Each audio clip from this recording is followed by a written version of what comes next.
Space tore open like a wound in reality.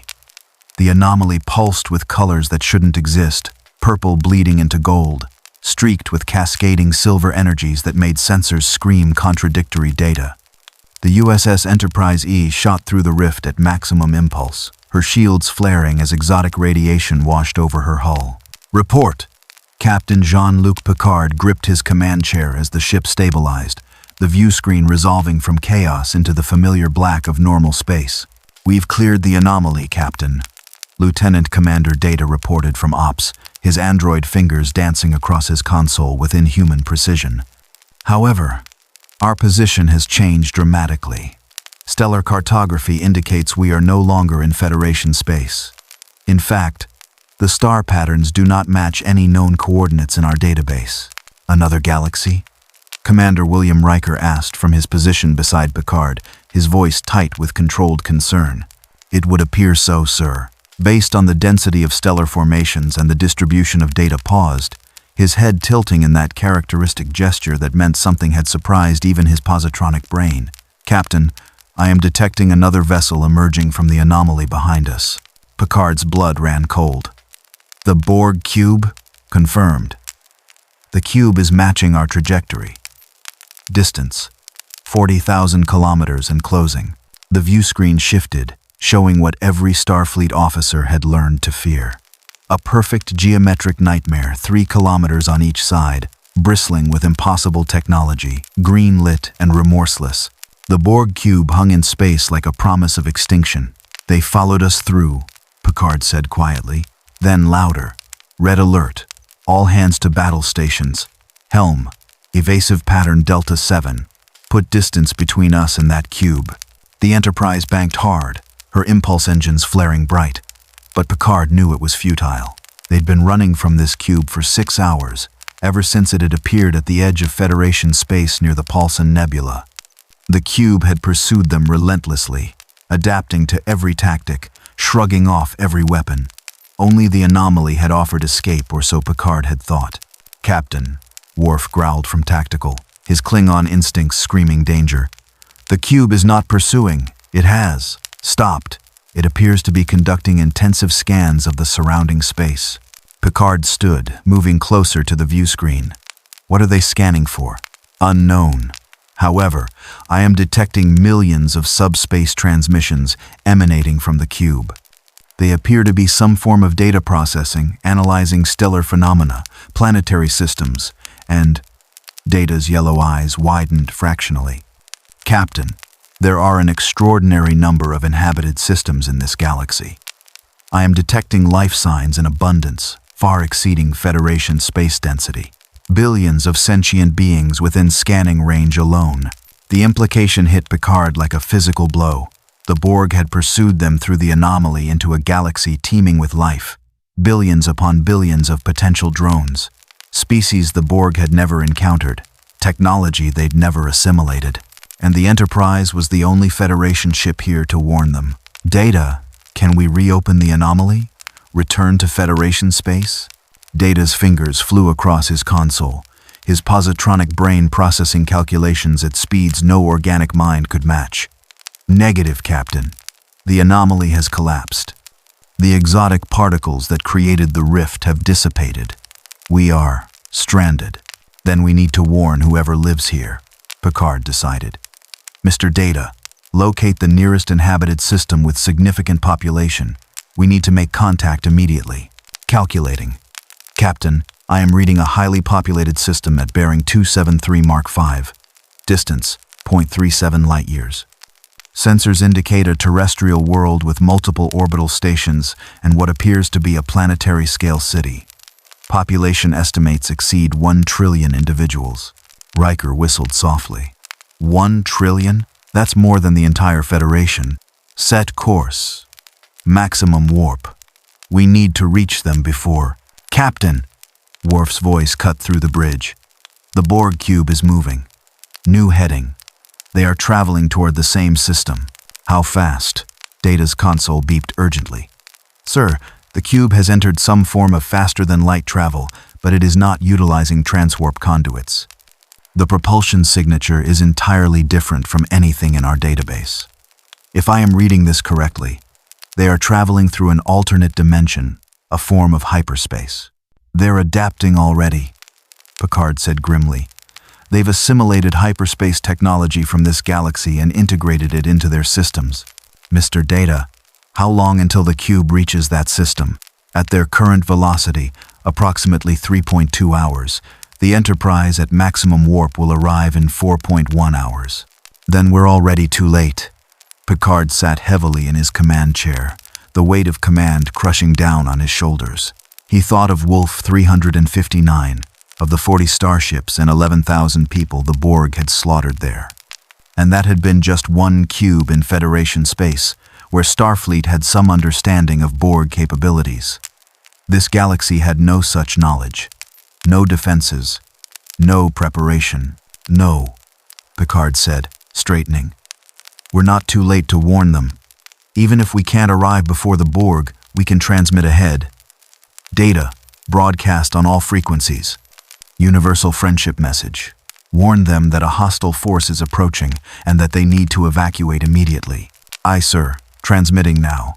The Enterprise raced through hyperspace, an unfamiliar sensation, the ship sliding through a dimension that felt fundamentally wrong to sensors designed for warp travel. Behind them, invisible in the strange currents of hyperspace, the Borg cube advanced on Coruscant. On Coruscant, the planet-wide city that served as the capital of the New Republic, Admiral Gial Akbar stood in the command center of the Orbital Defense Station Home 1, reviewing fleet deployments with his usual meticulous attention. The Mon Calamari Admiral had learned patience during the long war against the Empire, but even he felt restless in these post-war years of rebuilding. Admiral, his communications officer reported, a young human woman named Terran. We're receiving a strange transmission, not on any known Imperial or Republic frequency. The language is, I think the protocol droid is having trouble translating it. Put it through. C-3PO waddled up to the command station, his photoreceptors flickering with confusion. Oh my, Admiral Akbar, this is most unusual. The transmission appears to be using multiple Earth languages, English, Mandarin, Spanish, but with grammatical structures and vocabulary that predate the Old Republic by millennia. It's as if, just translated, 3PO. Akbar interrupted. Oh, yes, of course. Ahem. This is Captain Jean-Luc Picard of the United Federation of Planets Starship Enterprise. We come in peace seeking dialogue and friendship. However, we bring urgent warning. A hostile force called the Borg is approaching your system. They are a cybernetic species that assimilates entire civilizations into their collective consciousness. You must evacuate immediately. I repeat, evacuate immediately. The Borg do not negotiate. They do not show mercy. If you do not, the transmission cut off abruptly as the Enterprise emerged from hyperspace at the system's edge. But Akbar barely noticed because every sensor station in the command center had erupted in alarm. Contact! The sensor officer shouted. Massive object emerging from hyperspace. Distance, 200,000 kilometers.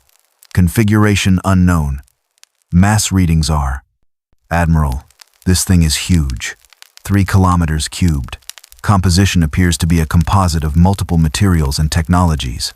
On screen, the tactical hologram flickered to life, displaying the Borg cube in all its terrible glory. It hung in space like a mechanical god, its surface covered in conduits, energy nodes, and structures that served purposes no organic mind could easily comprehend. Green lightning crackled across its hull, and even through the hologram, Akbar felt a primal unease. Hail them, he ordered. All frequencies, demand identification and statement of intent. The communications officer worked her console, then shook her head. No response, sir. They're not acknowledging our hails. Wait, we're receiving a transmission. Audio only. Play it. The voice that filled the command center was unlike anything Akbar had ever heard. Multiple voices speaking in perfect unison, male and female, young and old, all blended into a single harmonic drone that resonated with cold, mechanical certainty. We are the Borg. You will be assimilated. Your biological and technological distinctiveness will be added to our own. Resistance is futile. Silence on the command deck.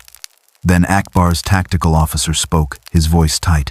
"Sir, they're launching some kind of energy beam, targeting the Redemption." The Mon Calamari cruiser Redemption hung in orbit, one of 50 capital ships that formed Coruscant's defense fleet. It had survived the Battle of Endor, the liberation of Coruscant, countless skirmishes with Imperial remnants. It had shields rated to withstand turbolaser fire from multiple Star Destroyers simultaneously. The Borg cutting beam sliced through those shields like they didn't exist. The green lance of energy struck the Redemption's forward section. Armor plating vaporized. Internal bulkheads exploded. The cruiser shuddered, listing to starboard as secondary explosions rippled through her hull. Atmosphere vented from a dozen breaches, crystallizing instantly in the vacuum. "Return fire," Akbar roared. "All ships, concentrate fire on that vessel. Destroy it." The Coruscant defense fleet opened fire. 50 capital ships, Mon Calamari cruisers, Nebulon B frigates, CR-90 corvettes, and even 2 Imperial Star Destroyers that had defected to the New Republic. Hundreds of turbolaser batteries firing in coordinated volleys. Enough firepower to reduce a moon to slag. The green energy bolts converged on the Borg cube. The cube's shields, if they could be called shields, flared an iridescent green. The turbolaser bolts impacted, creating brilliant flashes of light. For a moment, Akbar dared to hope. Then the shields adapted. The next volley hit with noticeably less effect. The volley after that seemed to barely register. Within 40 seconds of continuous fire from 50 capital ships, the Borg cube's shields had adapted so completely that the turbolasers might as well have been firing blanks. "It's not working," the tactical officer reported, panic creeping into his voice. "Our weapons are having no effect. Shields are adapting to every frequency, every power level. It's like the cube is learning, because it is," a new voice said from the comm. "Admiral Akbar, this is Captain Picard of the Enterprise. We're entering the system now. Listen to me carefully. The Borg adapt to any weapon you use against them. Continuous fire with the same frequency is useless. You need to rotate your attack patterns constantly, modulate your weapons frequencies, hit them from multiple angles with varied tactics. Even then, they'll adapt eventually. But it will buy you time." "Time for what?" Akbar demanded. "To evacuate. Admiral, you cannot win this battle. No one in this galaxy has the technology to defeat a Borg cube in direct combat. You need to evacuate your people and fall back to a defensive position where we can regroup and plan." Akbar watched the tactical display as another ship, the Defiance, took a direct hit from a Borg cutting beam. The frigate broke in half, her crew dying by the hundreds. Around the cube, the defense fleet was desperately trying to adjust tactics. Ships breaking formation to attack from different angles. Weapons officers frantically modulating their turbolaser frequencies. It wasn't enough. "All ships," Akbar said, his voice heavy with defeat. "Break off engagement. Fall back to Rally Point Auric. Begin immediate evacuation of Coruscant. Priority 1. Government officials, military command, and civilians. This is not a drill. Repeat, this is not a drill." The Enterprise E dropped out of hyperspace near the Borg cube, her arrival almost unnoticed in the chaos of battle. On the bridge, Picard watched the slaughter with grim familiarity. He'd seen this before, knew what came next. "Captain," Worf reported, "the Borg cube is deploying boarding parties. I am detecting transporter signatures across multiple New Republic vessels. They're assimilating the crews," Picard said, "turning them into drones, harvesting their knowledge of this galaxy. Mr. Worf, target the cube's shield generators with quantum torpedoes. Full spread. Maybe we can at least slow them down." "Aye, Captain." The Enterprise's torpedo launchers spoke, blue-white spheres of antimatter streaking toward the cube. They impacted against shields that the cube had never encountered before, Federation shields operating on fundamentally different principles than the energy-based ray shields used in this galaxy. The quantum torpedoes penetrated the Borg shields. Explosions blossomed across the cube's surface. Sections of hull vaporized. For a moment, Picard felt a surge of hope, but Picard knew it wouldn't last. The Borg had assimilated hundreds of Federation ships over the years. They knew Starfleet technology intimately. Already he could see the adaptation beginning, the shields reconfiguring to compensate for quantum torpedo frequencies. Then the cube began to adapt. Their shields are reconfiguring, Data reported. They are analyzing our quantum torpedo signatures and adjusting their frequency modulation to compensate. The Borg Collective is processing data from previous encounters with Federation vessels. Estimate they will achieve full adaptation in 70 seconds. Then we have 70 seconds to hurt them as much as possible. Wharf, continuous fire. Rotate torpedo frequencies every 15 seconds. Target their power distribution nodes. The Enterprise danced through space, her superior maneuverability allowing her to dodge the cube's weapons while hammering away with modulating quantum torpedoes. Each hit scored damage, but Picard knew it was ultimately futile. The cube was adapting. Soon their weapons would be as useless as the New Republic's turbolasers. On the home one, Akbar watched a small vessel, sleek, elegant, impossibly advanced, engage the cube with weapons that actually seemed to hurt it. 3PO, get me a channel to that ship, now. At once, Admiral. Picard's face appeared on the tactical display, his expression grim but determined. Admiral Akbar, I presume. Captain Picard. Your warning came too late. We've already lost 6 ships. Hundreds of crew members have been beamed, transported, off their vessels. They're being assimilated, Picard said, transformed into Borg drones. We need to get your people away from here before the same happens to everyone in this system. The Borg won't stop at military targets. They'll assimilate your entire planet if given the chance. Coruscant has a population of over 1 trillion, Akbar said. We can't evacuate everyone. Then evacuate who you can. Government, military leadership, anyone essential to your continued resistance. Because this is just the beginning, Admiral. Where there's one cube, more will follow. The Borg have found your galaxy, and they will not stop until they've assimilated every species, every technology, every individual. This is an extinction-level threat. Akbar felt the weight of those words. In all his years fighting the Empire, even at the darkest moments, there had been hope. The Empire could be reasoned with, negotiated with, defeated through superior tactics and courage. But this was different. This was an enemy that didn't hate, didn't fear, didn't even see them as worthy opponents, just resources to be harvested. Very well, Captain. We're beginning planetary evacuation now. Can your ship? The tactical display exploded with new warnings. Akbar's sensor officer shouted, his voice breaking. Admiral, the cube is deploying some kind of tractor beam. They're pulling the Liberty toward them. On the view screen, Akbar watched in horror as the Mon Calamari cruiser Liberty, 600 meters of battle-tested warship, was yanked out of formation like a toy. The massive vessel tumbled through space, its crew helpless, drawn inexorably toward the cube's surface. When it reached the hull, the cube simply opened. Sections of the surface peeled back like a mechanical flower, revealing a cavernous interior lit by pulsing green light. The Liberty disappeared inside. The cube closed. Within seconds, Akbar's sensors detected the Liberty's transponder frequency going dark. They took the entire ship, someone whispered. Just took it. All ships. Maximum acceleration, Akbar ordered, forcing command authority into his voice even as despair clawed at his chest. Get out of range of those tractor beams. Captain Picard, we're falling back to Mon Calamari. I'm ordering the government to evacuate immediately. Understood. The Enterprise will cover your retreat as long as we can. The New Republic fleet scattered, ships jumping to hyperspace in ragged groups, abandoning Coruscant to the Borg.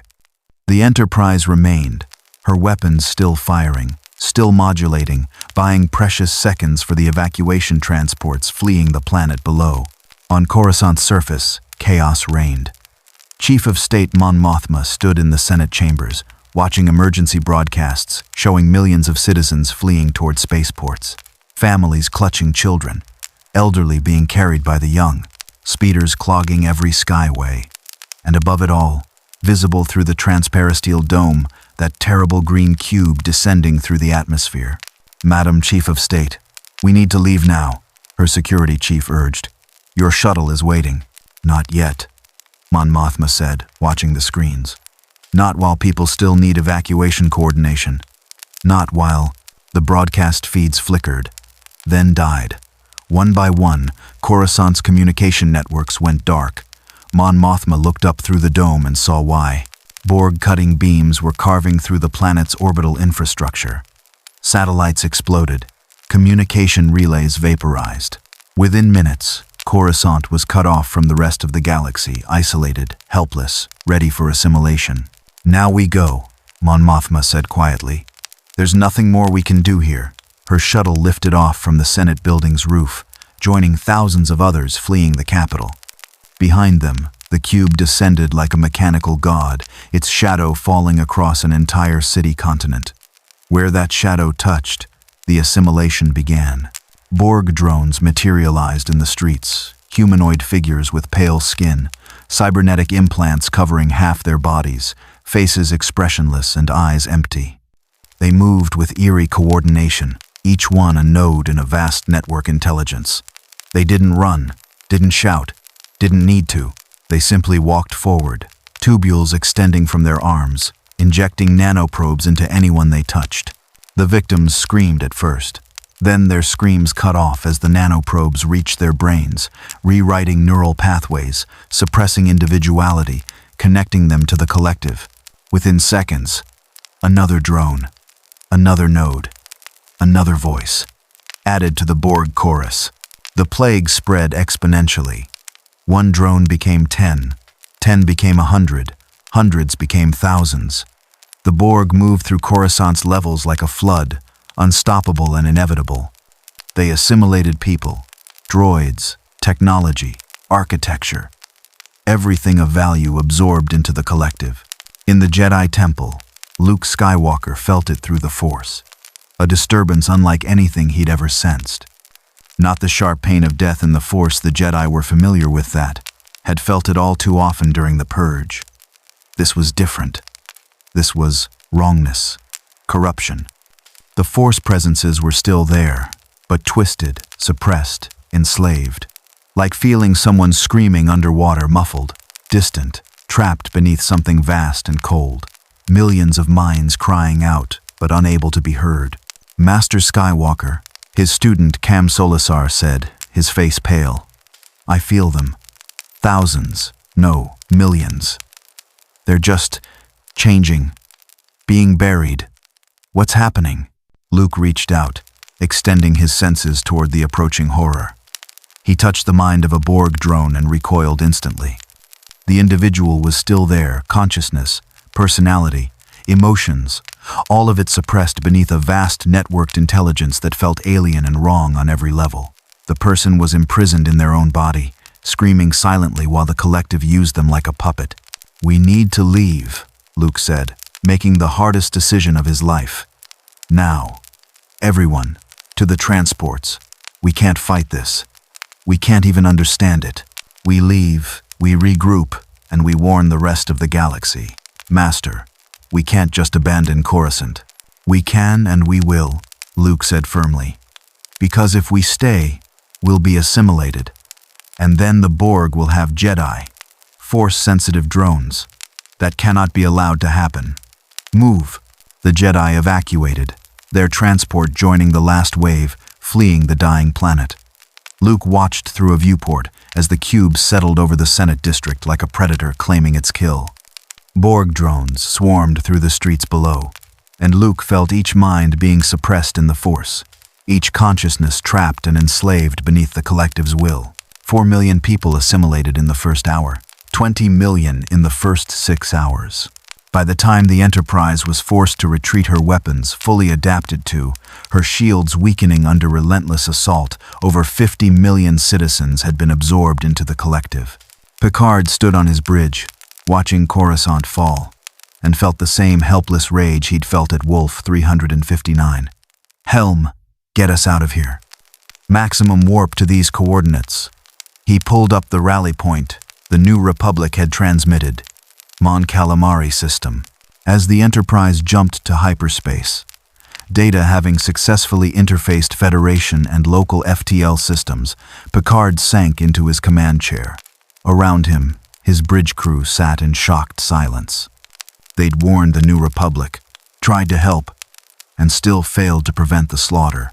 "Captain," Counselor Troy said softly, "it wasn't your fault. We did everything we could." "It wasn't enough," Picard said. "It's never enough." He looked at the view screen, showing the stars of hyperspace. The Borg are here, in a galaxy that has no defense against them, and we may be the only ones who can stop them. On the Borg cube, now fully in control of Coruscant, the collective processed its gains. Millions of new drones, billions of bytes of data about galactic geography, technology, biology, culture. The assimilated minds provided complete knowledge of the Force, at least, the biological and neurological components. The mystical aspects remained frustratingly intangible, but the collective was patient. It would analyze, experiment, adapt, and there was so much more to assimilate. The collective identified thousands of inhabited systems within range, trillions of individuals representing hundreds of species, technologies that could enhance the collective's efficiency. The Borg analyzed hyperspace mechanics, integrating the knowledge from assimilated hyperspace engineers. Already, other cubes were being summoned through the transwarp network, preparing to flood this rich new feeding ground. The Borg Queen, distant in her diamond ship in the Alpha Quadrant, received the data feed and smiled. Another galaxy, another harvest, perfection spreading to new frontiers. "We are the Borg," the collective broadcast across Coruscant's assimilated communication networks. The message reaching fleeing ships, nearby systems, spreading like a virus. "Your biological and technological distinctiveness will be added to our own. This galaxy will be perfection. Resistance is futile." In the Mon Calamari system, the remnants of the New Republic fleet gathered. Admiral Akbar stood before the assembled leadership: Mon Mothma, General Lando Calrissian, Luke Skywalker, and a dozen others in a hastily convened war council aboard the Home One. And standing at the table with them was Captain Jean-Luc Picard of the USS Enterprise, a man from another galaxy who had just watched his worst nightmare spread to a new frontier. "Coruscant has fallen," Akbar announced, his voice heavy. "We estimate 70 million citizens assimilated before we lost contact. The cube is now using our capital as a staging ground. Our long-range sensors detected it, beginning construction of some kind of facility in orbit, possibly a manufacturing center for more of these drones. They move fast," Lando said grimly. "How do we fight this? Our weapons don't work. Our shields are useless. We just watched a single ship destroy half our defense fleet and take our capital planet." All eyes turned to Picard. The captain stood, placing his hands on the table, meeting each gaze in turn. "I need you to understand something. The Borg are not like the Empire. They don't want to rule you. They don't want to oppress you. They want to erase you. To take everything that makes you individuals, your thoughts, your memories, your identities, and absorb it into a collective consciousness where you cease to exist. You become just another drone, another node in a vast network, and there are trillions of them." Silence in the room. "But," Picard continued, "they can be fought. We've done it. The Federation has faced the Borg multiple times and survived. We've destroyed cubes. We've found weaknesses. It's possible. But it will require everything this galaxy has. Every ship, every weapon, every resource. And even then, it will be the hardest fight you've ever faced." "Then tell us," Mon Mothma said. "Tell us how to fight them, because I will not watch this galaxy fall without a fight." Picard looked at her, this elderly woman who'd led a rebellion against impossible odds and won, and saw the steel in her eyes. Hope kindled in his chest. "First," Picard said, "we need to understand that this is just the beginning. One cube is devastating, but the Borg have thousands, possibly millions. They will send more. We need to prepare for an invasion force, the likes of which this galaxy has never seen." "How long do we have?" Luke asked. "Unknown. Days, maybe. Weeks if we're lucky. The Borg will assimilate Coruscant's technology base, learn your hyperspace routes, and then they'll open a transwarp conduit and flood this galaxy with cubes. Then we have days to unite this galaxy, Mon Mothma said. Admiral Akbar, contact every system in the New Republic and send emissaries to the Imperial Remnant, the Hapes Consortium, even the Hutts. Tell them the Borg are coming. Tell them this is an extinction-level threat. Tell them we either stand together or we all fall. What about us? Luke asked. The Jedi. Can we fight them with the Force? Picard hesitated. I don't know. The Borg are cybernetic, part organic, part machine. Whether your Force affects them, I cannot say. But any advantage is worth exploring. Luke nodded slowly, his mind already racing with possibilities. He'd felt those suppressed minds, felt the wrongness of the Borg. But perhaps there was some way to reach the organic components, the imprisoned consciousness beneath the cybernetics. Captain Picard, Mon Mothma said, you've given us a chance. A warning. Thank you. Now let's make sure that warning wasn't in vain. We have work to do. As the council dispersed, Picard stood alone at the table, looking at a star chart of this galaxy. So many systems, so many people, all of them now in the crosshairs of the Borg Collective.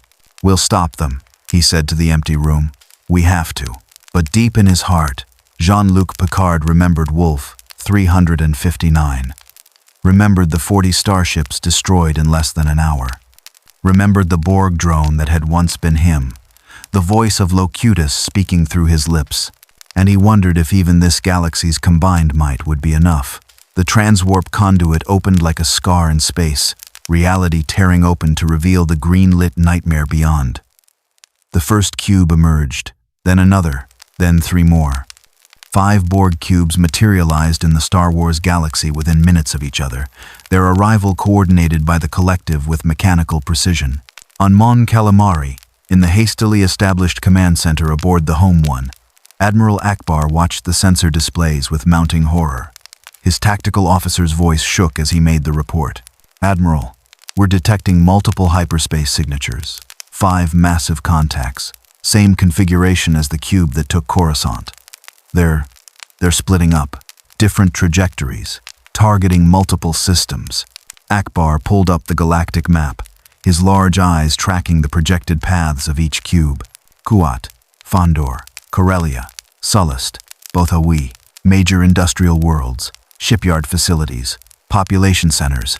The Borg weren't just conquering, they were strategically dismantling the New Republic's infrastructure. Get me Captain Picard, Akbar ordered. Now, on the Enterprise bridge, Picard received the transmission with grim resignation. He'd known more cubes would come. The question had always been when, not if. 5 cubes, he said to Riker after Akbar's briefing, each one targeting critical systems. The Borg have assimilated enough knowledge from Coruscant to understand this galaxy's strategic infrastructure.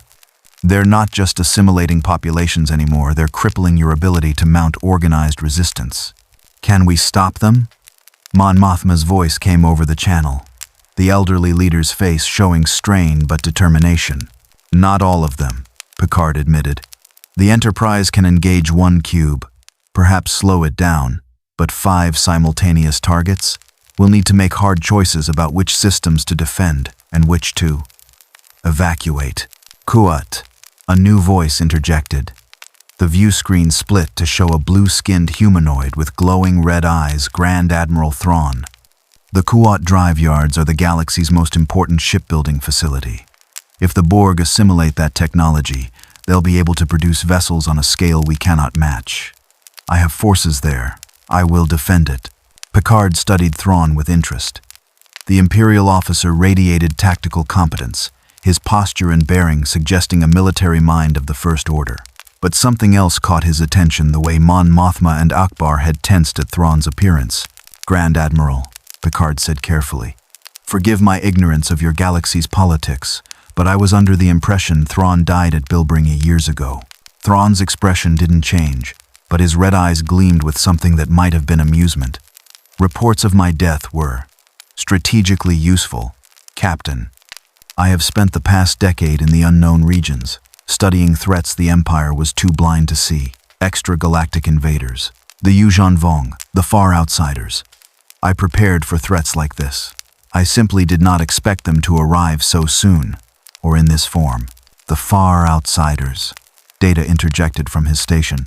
References in the Imperial database suggest extra-dimensional entities that... Exactly, Commander Data, Thrawn interrupted. I have studied warfare across 1,000 cultures, analyzed art and music and literature to understand how species think and fight. The Borg are a new challenge, yes, but every opponent has weaknesses. I will find theirs. I hope you're right, Picard said.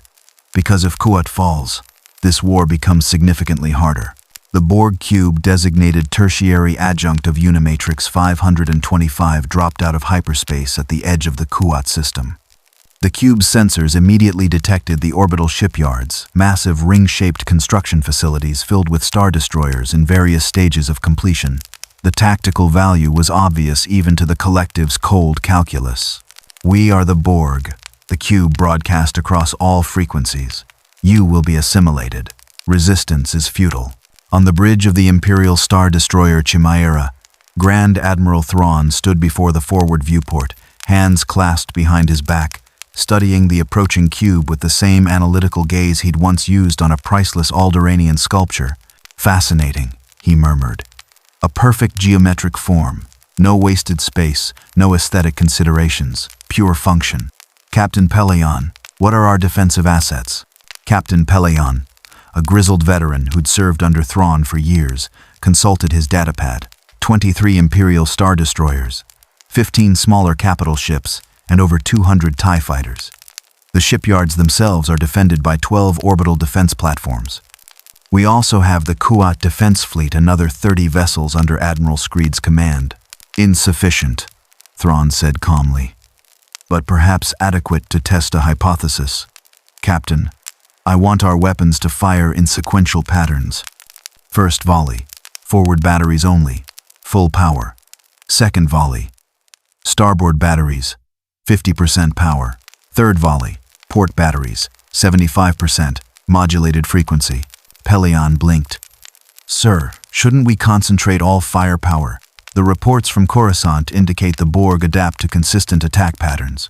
Therefore, we provide inconsistency. Execute the order.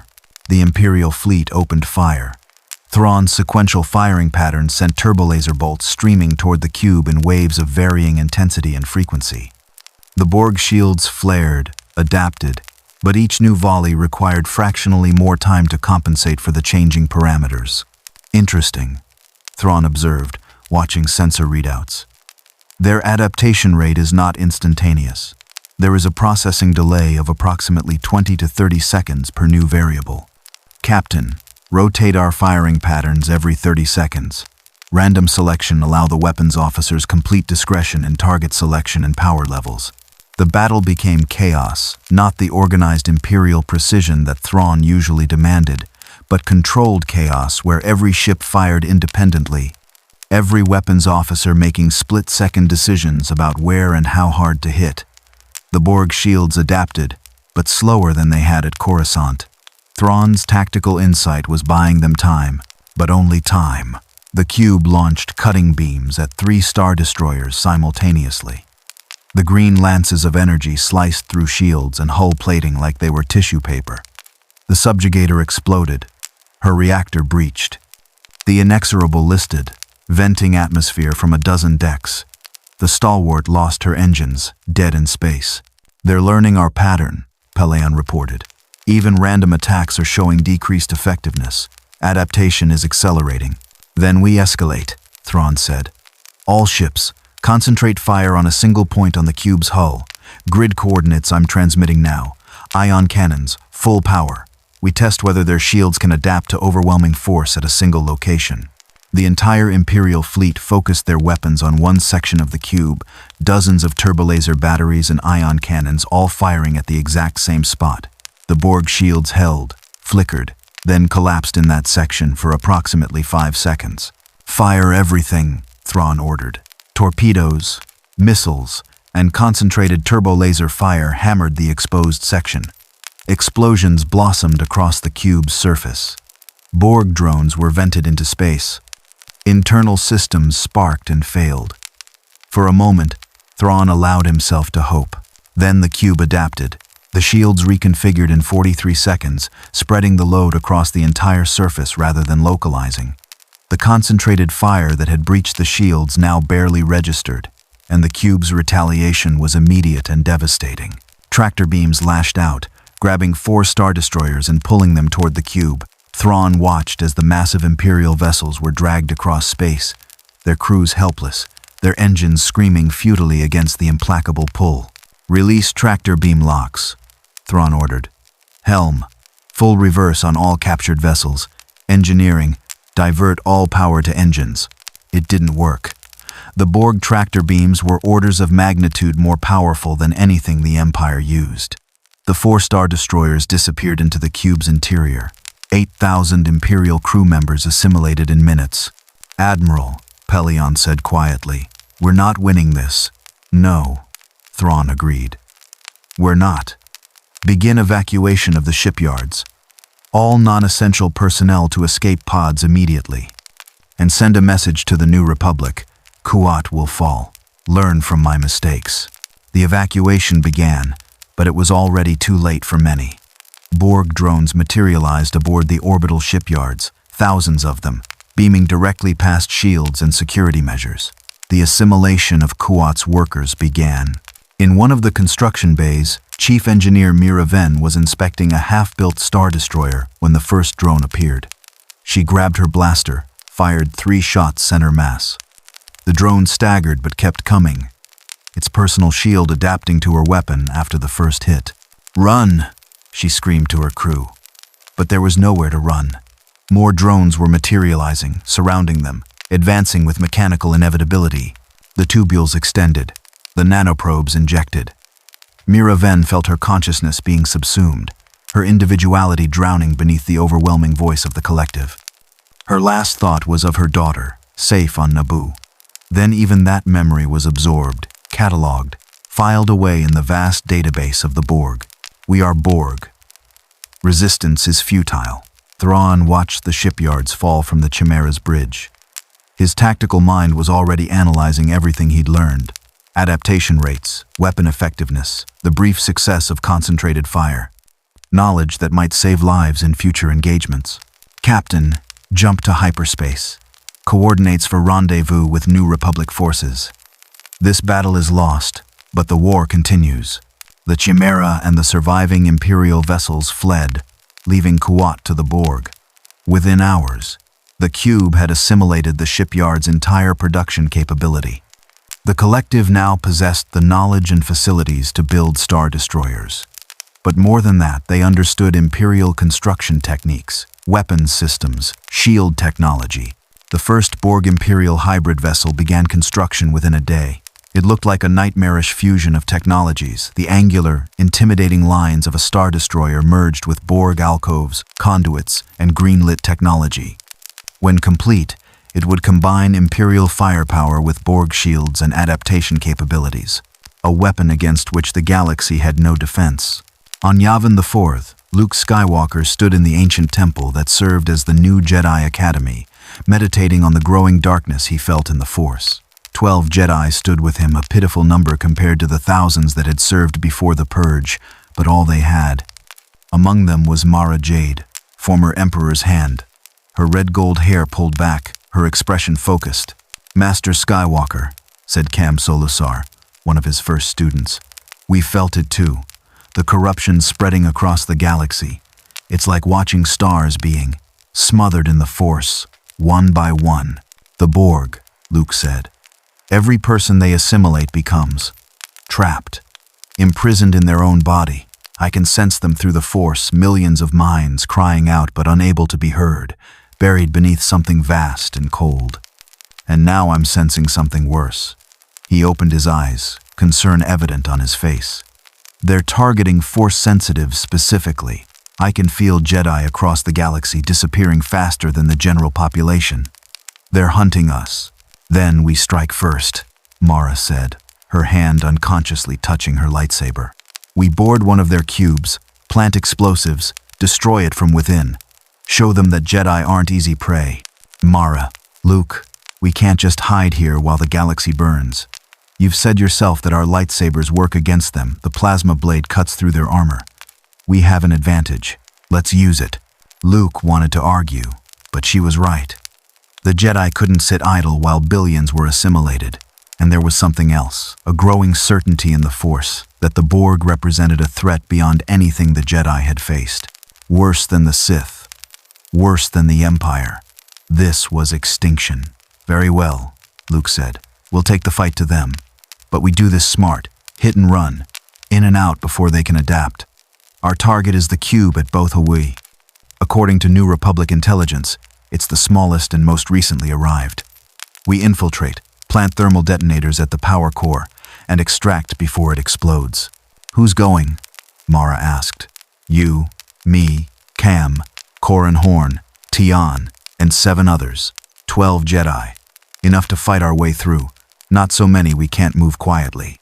Luke looked at each of them in turn. This is dangerous. Possibly suicide. Anyone who wants to stay behind, no judgment. No one moved. Then we leave in 2 hours. May the Force be with us. The Jedi strike team approached the Borg cube at Both Hawaii in a stolen Imperial shuttle, its transponder modified to broadcast Borg signatures, a trick courtesy of the Enterprise's engineering team. The cube's sensors registered the shuttle as belonging to the collective and ignored it. They docked in one of the cube's many apertures, the shuttle settling into a cavernous bay filled with assimilated vessels from a dozen species. Luke led the way out, lightsaber in hand but not ignited. Around them, Borg drones moved with purposeful automation, paying no attention to the intruders. They don't see us as a threat yet, Luke whispered through the Force, communicating telepathically with his team. Stay together. Move quickly. Cam, you sense the power core?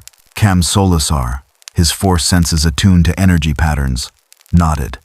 3 kilometers that way, through multiple decks. We'll have to fight. They moved deeper into the cube, and the true horror of the Borg became apparent.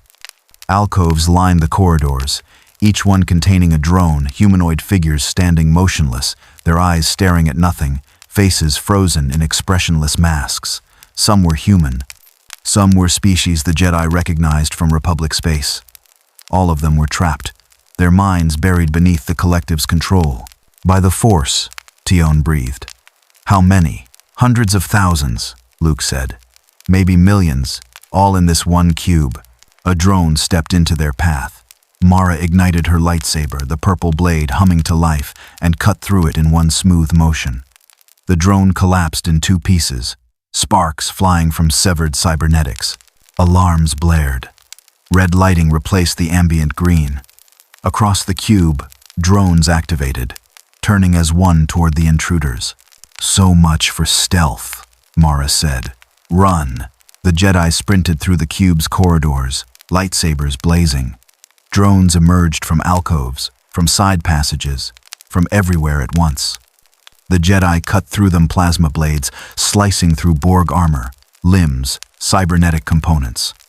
For a few precious minutes, the lightsabers were devastatingly effective. The Borg had never encountered such weapons, had no defense against superheated plasma contained in a magnetic field. Then they adapted. New drones emerged with personal shields, shimmering fields that absorbed the first lightsaber strike. The second strike. By the third strike, the shield failed, but that delay was enough. Borg could afford losses. They had thousands of drones. The Jedi had 12 people. They're adapting to the lightsabers, Corin Horn shouted, blocking a drone's mechanical arm with his blade. Use the Force, Luke commanded. He reached out, grabbed 3 drones with telekinesis, and hurled them into a bulkhead hard enough to shatter their cybernetics. They can't adapt to this. The Jedi fought with everything they had. Lightsabers, Force pushes, telekinesis, even Force lightning from Mara, who'd learned some dark side techniques during her time as the Emperor's hand. They carved a path through the cube, leaving destroyed drones in their wake. But the collective was learning. When they reached the power core, a massive chamber filled with pulsing energy conduits, they found it defended by dozens of drones. Worse, some of the drones were different. They moved faster, more purposefully, and when Luke reached out with the Force to push them back, he felt something push back. No, Luke whispered. They've assimilated force sensitives. One of the drones raised its hand, and Luke felt the dark side gather. Force lightning erupted from the drone's fingertips, crude, uncontrolled, but still deadly. The lightning struck Tion, who screamed and collapsed, her body convulsing. "Get the charges planted!" Luke shouted, deflecting another lightning attack with his lightsaber. "We're leaving now." Cam and 2 other Jedi ran to the power core, placing thermal detonators at critical junctions. The force-sensitive drones converged on them. One grabbed Cam, tubules extending. Cam screamed as nanoprobes injected into his bloodstream. "No." Luke reached out with the force, trying to separate Cam from the drone. But it was too late. The nanoprobes reached Cam's brain.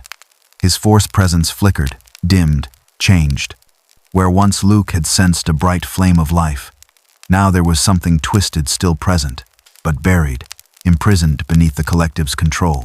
Cam Solusar turned to face Luke, his eyes now dead and black, Borg implants already sprouting from his skin. "We are Borg," he said in that terrible harmonic voice. "Your biological and force distinctiveness will be added to our own." Luke felt tears streaming down his face. But there was no time to mourn. "Charges set! Everyone out! Now!" They ran, fighting every step of the way. 2 more Jedi fell, Tarm and Sirach, both caught by force-sensitive drones, both assimilated within seconds. The remaining Jedi reached the shuttle, piled in, and Luke manually overrode the docking clamps. "Go! Go! Go!" The shuttle blasted out of the cube, dodging cutting beams and tractor beams. Behind them, the thermal detonators exploded. The cube's power core went critical. A chain reaction rippled through the massive vessel, explosions blossoming across its surface. But the cube didn't die. Damaged, yes. Systems failing across multiple sections. But the Borg's redundant engineering meant no single point of failure could destroy a cube. Emergency power restored. Repair drones deployed. Within hours, the damage would be repaired. Luke sat in the shuttle, head in his hands, as they jumped to hyperspace. 3 Jedi lost, assimilated, and all they'd accomplished was cosmetic damage to a single cube. "It didn't work," Mara said softly, sitting beside him. "The mission failed." "No," Luke said, looking up. "We learned something important. The Borg can be hurt, and we confirmed that our force abilities work against them. But we also learned that they're assimilating force sensitives, creating something new and terrible. We need to warn the others. We need to find a new strategy." "What strategy?" Mara asked. "Luke, we threw everything at them. Lightsabers, the Force, explosives. None of it was enough. Then we need to find allies," Luke said. "Captain Picard survived fighting the Borg. The Imperial Remnant has resources we need. And there are others, Mandalorians, smuggler groups, even the Hutts. Everyone in this galaxy needs to understand. We're facing extinction. We either work together or we all die." On Mon Calamari, the War Council had expanded. Admiral Akbar and Mon Mothma represented the New Republic. Grand Admiral Thrawn represented the Imperial Remnant, a fact that made many in the room deeply uncomfortable, but desperation made for strange alliances. Captain Picard, Commander Riker, and Commander Data represented the Federation, and Luke Skywalker, still shaken from the failed mission, represented the Jedi. "The situation is deteriorating," Akbar began without preamble. 5 systems have fallen. Coruscant, Kuat, Fondor, Bothawi, and Corellia are all under Borg control. We estimate total casualties at over 20 billion beings. 20 billion people, assimilated in less than 2 weeks. Silence in the room. The scale of the disaster was almost incomprehensible. "And they're learning," Thrawn added. "I engaged the cube at Kuat with rotating attack patterns and concentrated fire. It worked briefly, but the Borg adapted within 45 seconds. Every tactic we employ becomes less effective with each use. They are the perfect adaptive predator." "Captain Picard," Mon Mothma said, her voice steady despite the horror they faced. "You've fought them before. You've survived encounters with the Borg. How? What's your secret?" "There is no secret," Picard said quietly. "We survived through luck desperation, and willingness to sacrifice everything. At Wolf 359, we lost 40 ships and 11,000 people, and we considered that a victory because the rest of the fleet escaped. The Borg destroyed our ships faster than we could count them. Then how do we win? Mon Mothma pressed. You don't win through conventional warfare, Picard said. The Borg have numerical superiority, technological superiority, and they adapt to any sustained attack. The only way to fight them is to be unpredictable, to strike from angles they don't expect, and to target their weaknesses. What weaknesses? Luke asked. Their interconnectedness. Data interjected. The Borg operate as a collective consciousness. Each drone is connected to every other drone through subspace transmissions. Disrupt those transmissions, and you disrupt their coordination. It will not destroy them, but it will make them less efficient. How do we disrupt subspace transmissions on that scale? Thrawn asked, his analytical mind already working the problem. Federation technology, Picard said.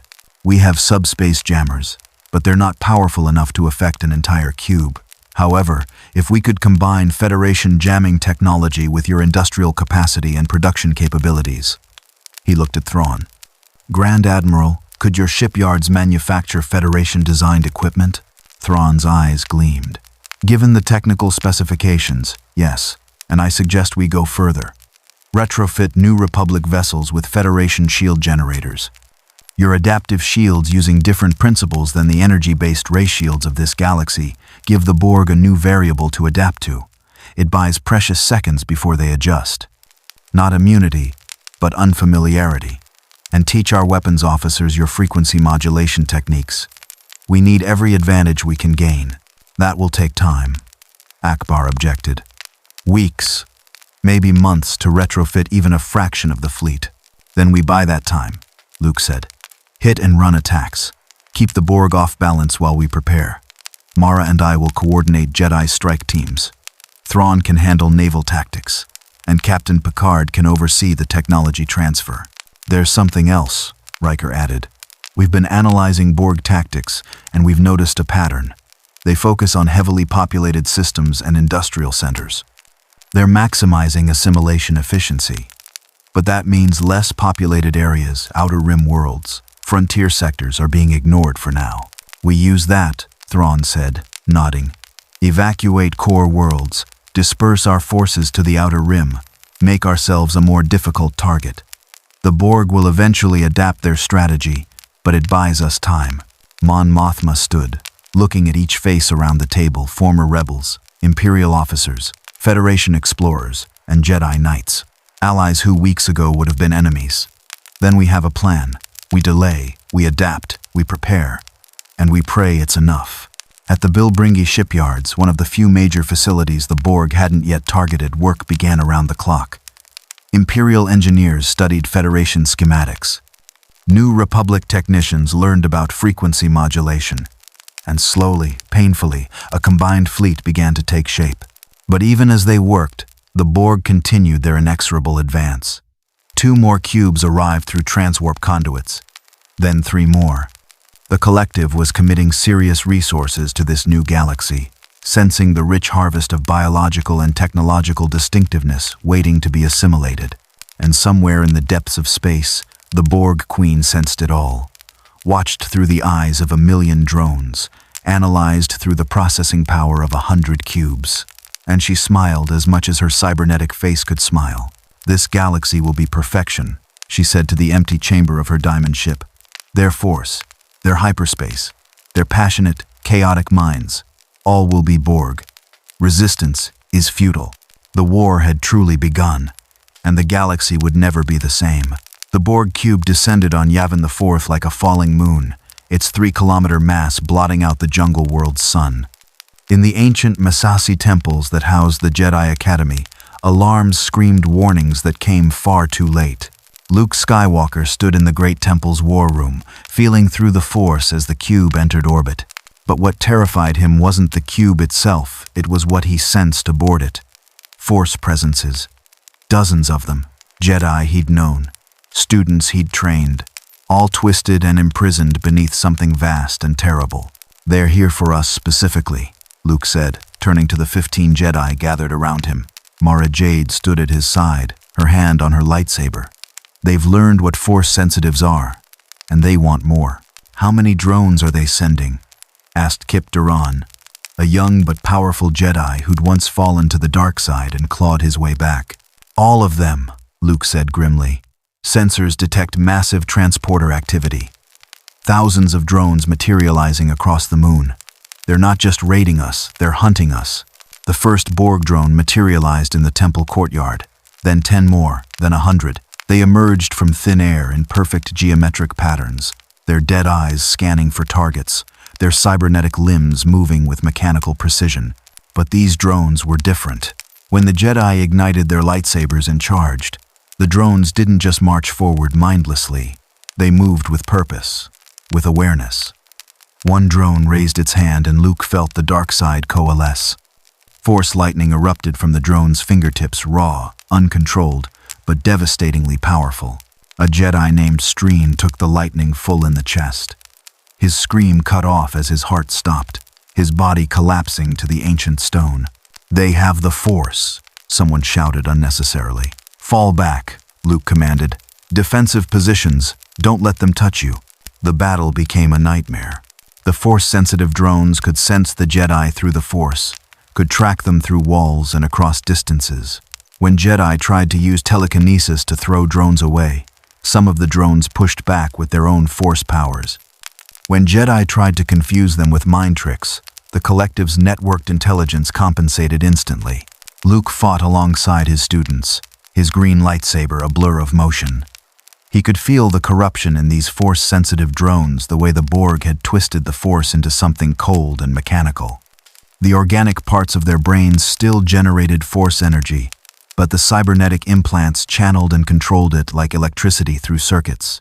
The Borg had found a way to weaponize the Force without understanding it, treating it like just another energy source to be harnessed and directed. A drone that had once been a Jedi named Kirana T raised both hands. Luke felt the Force gather, not the subtle, controlled gathering of a trained Jedi, but a brutal, overwhelming surge. The drone unleashed a Force wave that sent 3 Jedi flying backward, their bodies slamming into temple walls with bone-breaking force. Master Skywalker. Silgal, a Mon Calamari Jedi healer, called out. "I'm sensing something through the Force. The Borg are coordinating their attack through their collective consciousness, but they're also using the Force to enhance that coordination. The Force-sensitive drones are acting as amplifiers, boosting the entire group's tactical awareness."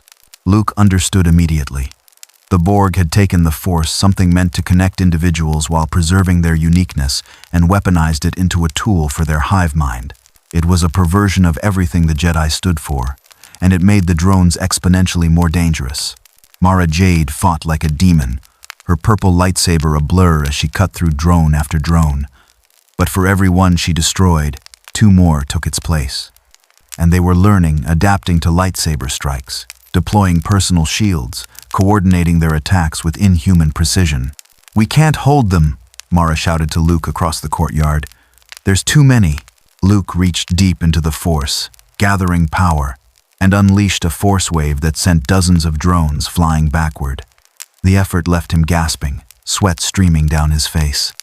He was powerful, perhaps the most powerful Jedi alive, but even he couldn't fight forever against infinite numbers.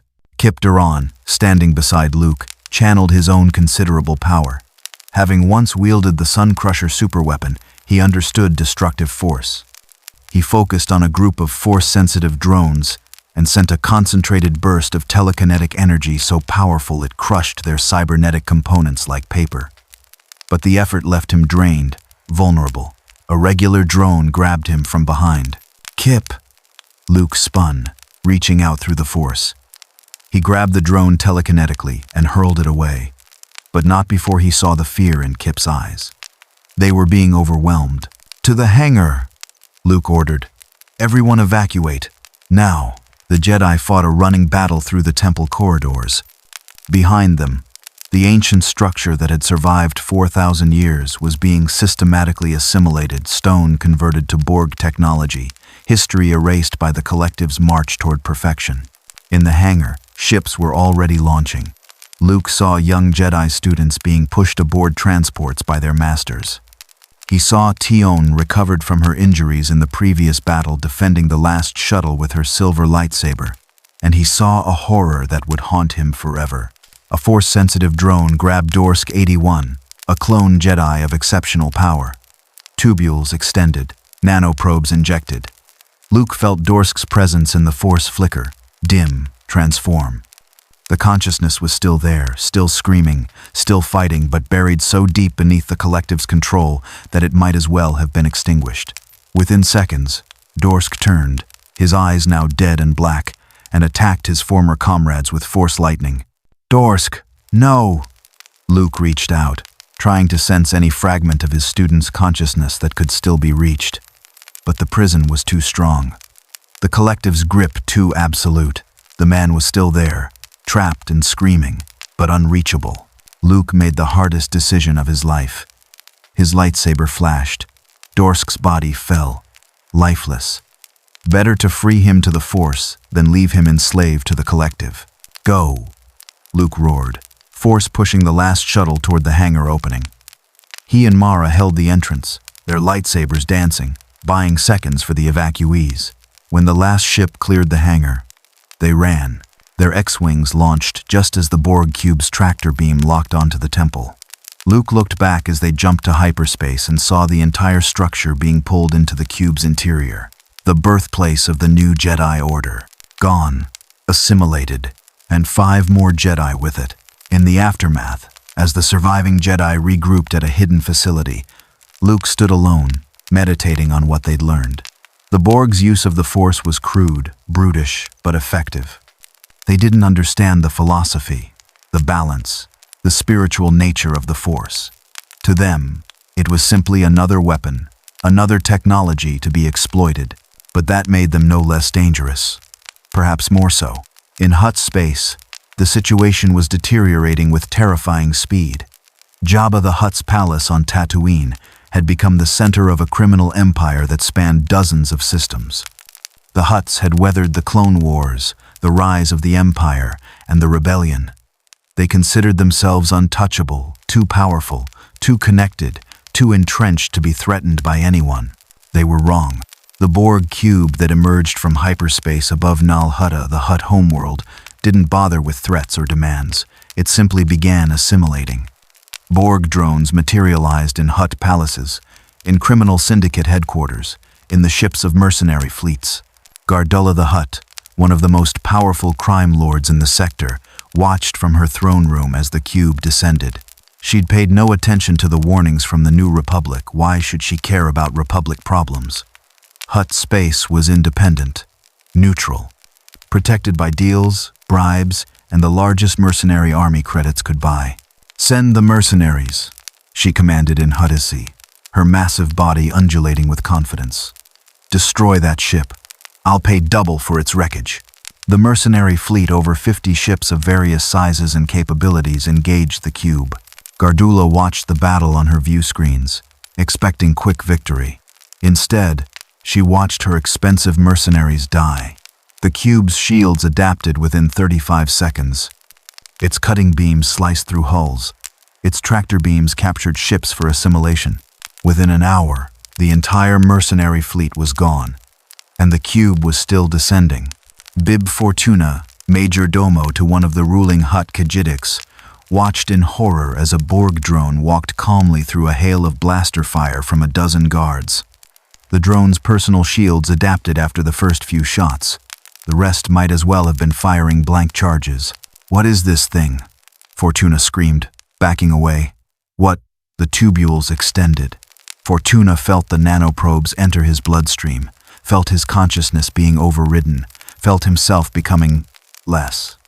The organic part of his brain was still there, still aware, but imprisoned beneath layers of cybernetic control. The last thing he experienced before his individuality was completely suppressed was the collective's voice, speaking through his own mouth. "We are the Borg. Your criminal networks will be assimilated. Your biological distinctiveness will be added to our own. Resistance is futile." The Hutts discovered that all their wealth, all their power, all their carefully cultivated fear meant nothing to the Borg. You couldn't bribe drones, couldn't intimidate them, couldn't negotiate with the collective. The Hutts died assimilated into drones, their massive bodies augmented with cybernetics that should have been impossible to integrate. But the Borg adapted. They always adapted. Gardula, the Hutt's throne room, became a processing center. Her body, over 3 meters long and weighing nearly 2 tons, was covered in Borg implants within hours. Her consciousness, cunning, ruthless, shaped by centuries of criminal enterprise, was absorbed into the collective. All her knowledge of smuggling routes, criminal contacts, illicit technologies, and hidden caches throughout the galaxy became Borg property. The assimilation of Hutt space took 72 hours. Not just the Hutts themselves, but their entire infrastructure, the bounty hunter networks, the smuggling routes, the criminal databases containing information on every illegal operation in the galaxy. The Borg absorbed it all. Thousands of bounty hunters found themselves hunted. Smugglers who'd evaded imperial entanglements for decades were caught in minutes. Criminal organizations that had existed for millennia were dissolved, their members added to the collective. And with it came something the New Republic and Imperial Remnant had desperately hoped to keep from them: complete hyperspace navigation data. Not just major routes, but hidden paths, secret shortcuts, smugglers' runs that connected every part of the galaxy. Routes through asteroid fields, routes that skirted black holes, routes that had been used by criminals since before the Republic existed.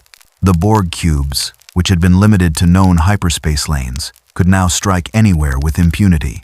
On the bridge of a Borg cube assimilating the criminal hub of Nar Shaddaa, the collective processed the new data. Hyperspace routes appeared in their databases, thousands of them. Routes that bypassed defensive positions. Routes that could appear in supposedly secure systems. Routes that allowed attacks from angles the defenders never anticipated. The tactical implications were staggering. The war entered a new phase. The Borg were no longer confined to slowly conquering systems one by one. They could appear anywhere, at any time, with no warning. At the hidden facility on Contrum, deep in the Outer Rim, Captain Picard stood in a cavernous hangar watching New Republic engineers retrofit Mon Calamari cruisers with Federation technology. The work was painfully slow. Each ship required weeks to properly integrate the new systems. "How many have we completed?" Picard asked Commander LaForge, his chief engineer, who'd been supervising the technical transfers. 17 so far, Geordi replied, his visor scanning the work in progress. Mon Cal cruisers, 3 Imperial Star Destroyers that defected, and a couple of smaller vessels. It's not much compared to what the Borg have, but the ships we've completed are showing real improvement. The adaptive shields are holding up better against cutting beams, and the modulating weapons are delaying adaptation by significant margins. Delaying, Picard repeated. Not stopping. No, sir, not stopping. The Borg still adapt eventually, but we're buying time minutes instead of seconds. In combat, that's the difference between survival and death.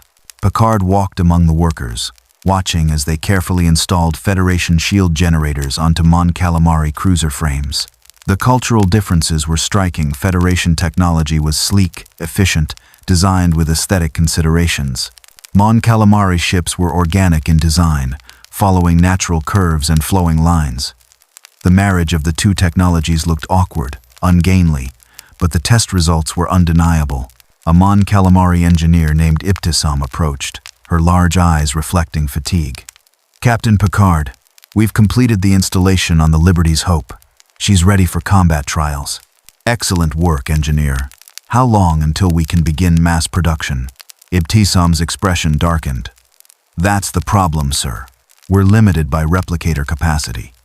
Your replicators can produce the shield generators, but not fast enough to outfit our entire fleet. At current production rates, we're looking at 3 months minimum to retrofit even half our vessels." 3 months we don't have," Picard said quietly. Thrawn approached, his white uniform immaculate, despite the industrial chaos around them.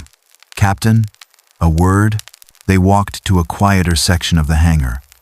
Thrawn pulled up a tactical hologram showing the current state of the galaxy. Red dots marked Borg-controlled systems. There were far too many, and the pattern of expansion had changed. Systems were falling in seemingly random order. The Borg were using the smuggling routes they'd gained from hut space. "We're losing," Thrawn said bluntly. "The Borg now control 37 major systems and hundreds of minor ones. They're producing new cubes at an alarming rate. Our intelligence suggests 3 to 4 per week from the assimilated shipyards at Kuat and Fondor alone.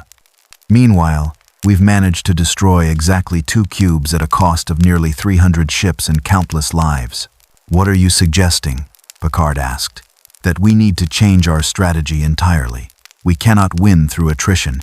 We cannot win through conventional warfare. We need a weapon, something the Borg cannot adapt to, cannot assimilate, cannot defend against." "Such weapons don't exist, Grand Admiral. Perhaps not in your Federation," Thrawn said.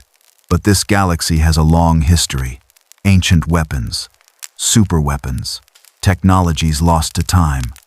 I've been researching our historical databases. There are possibilities." Before Picard could respond, Admiral Akbar's voice came over the comm. "All senior staff to the command center immediately. We have a situation." The situation was Mandalore. The holographic transmission showed a Mandalorian warrior in distinctive Beskar armor, Boba Fett, the most infamous bounty hunter in the galaxy. Behind him stood dozens more Mandalorians, their armor painted in clan colors, weapons bristling from every available mounting point. "You need to understand something about Mandalorians," Fett said without preamble, his voice gravelly through his helmet's vocoder. "We don't surrender, we don't run, and we definitely don't get assimilated by some cybernetic parasites." "Mr. Fett," Mon Mothma said carefully, "the Borg have assimilated entire planets. What makes you think?" "Because we learned to counter them," Fett interrupted. "Full environmental seals, pressurized suits under the Beskar plates. The armor stops their tubules from penetrating. The pressure seal stops them from finding gaps. If they puncture the suit, we vent atmosphere and the pressure blows them back. If they hit Beskar, their needles break. We also rotate our weapon types: blasters, flamethrowers, sonic charges, thermal detonators, kinetic and explosive damage. They adapt slower to physical trauma than energy weapons." Luke leaned forward. "You've fought them? Successfully?" "Raided 3 cubes in the last week. Boarded them. Planted explosives. Got out. Lost some warriors. But no one got assimilated. The Borg adapt to blasters, sure. But thermal detonators? Sonic charges? Good old-fashioned explosives? They're slow to compensate. Takes them nearly 2 minutes to develop effective countermeasures to kinetic impacts. Hit them with kinetic and explosive damage. They take a lot longer to develop defenses than with energy weapons." Fett gestured, and the hologram shifted to show combat footage: Mandalorians in Beskar armor fighting through Borg corridors. When drones tried to assimilate them, the tubules sparked harmlessly against the armor or were blown back by venting atmosphere. When drones adapted to blaster fire, the Mandalorians switched to grenades, rockets, and flamethrowers. It was brutal, chaotic, but effective. "We lost 12 warriors on those raids," Fett continued, his voice hardening. "Good people. But we learned their patterns, their weak points. Borg cubes have redundant systems, but those systems still have physical locations. Hit them with enough explosives, you can cripple a cube for days." Thrawn's eyes gleamed. "This is valuable intelligence. The Borg's adaptive capabilities are focused primarily on energy-based weapons.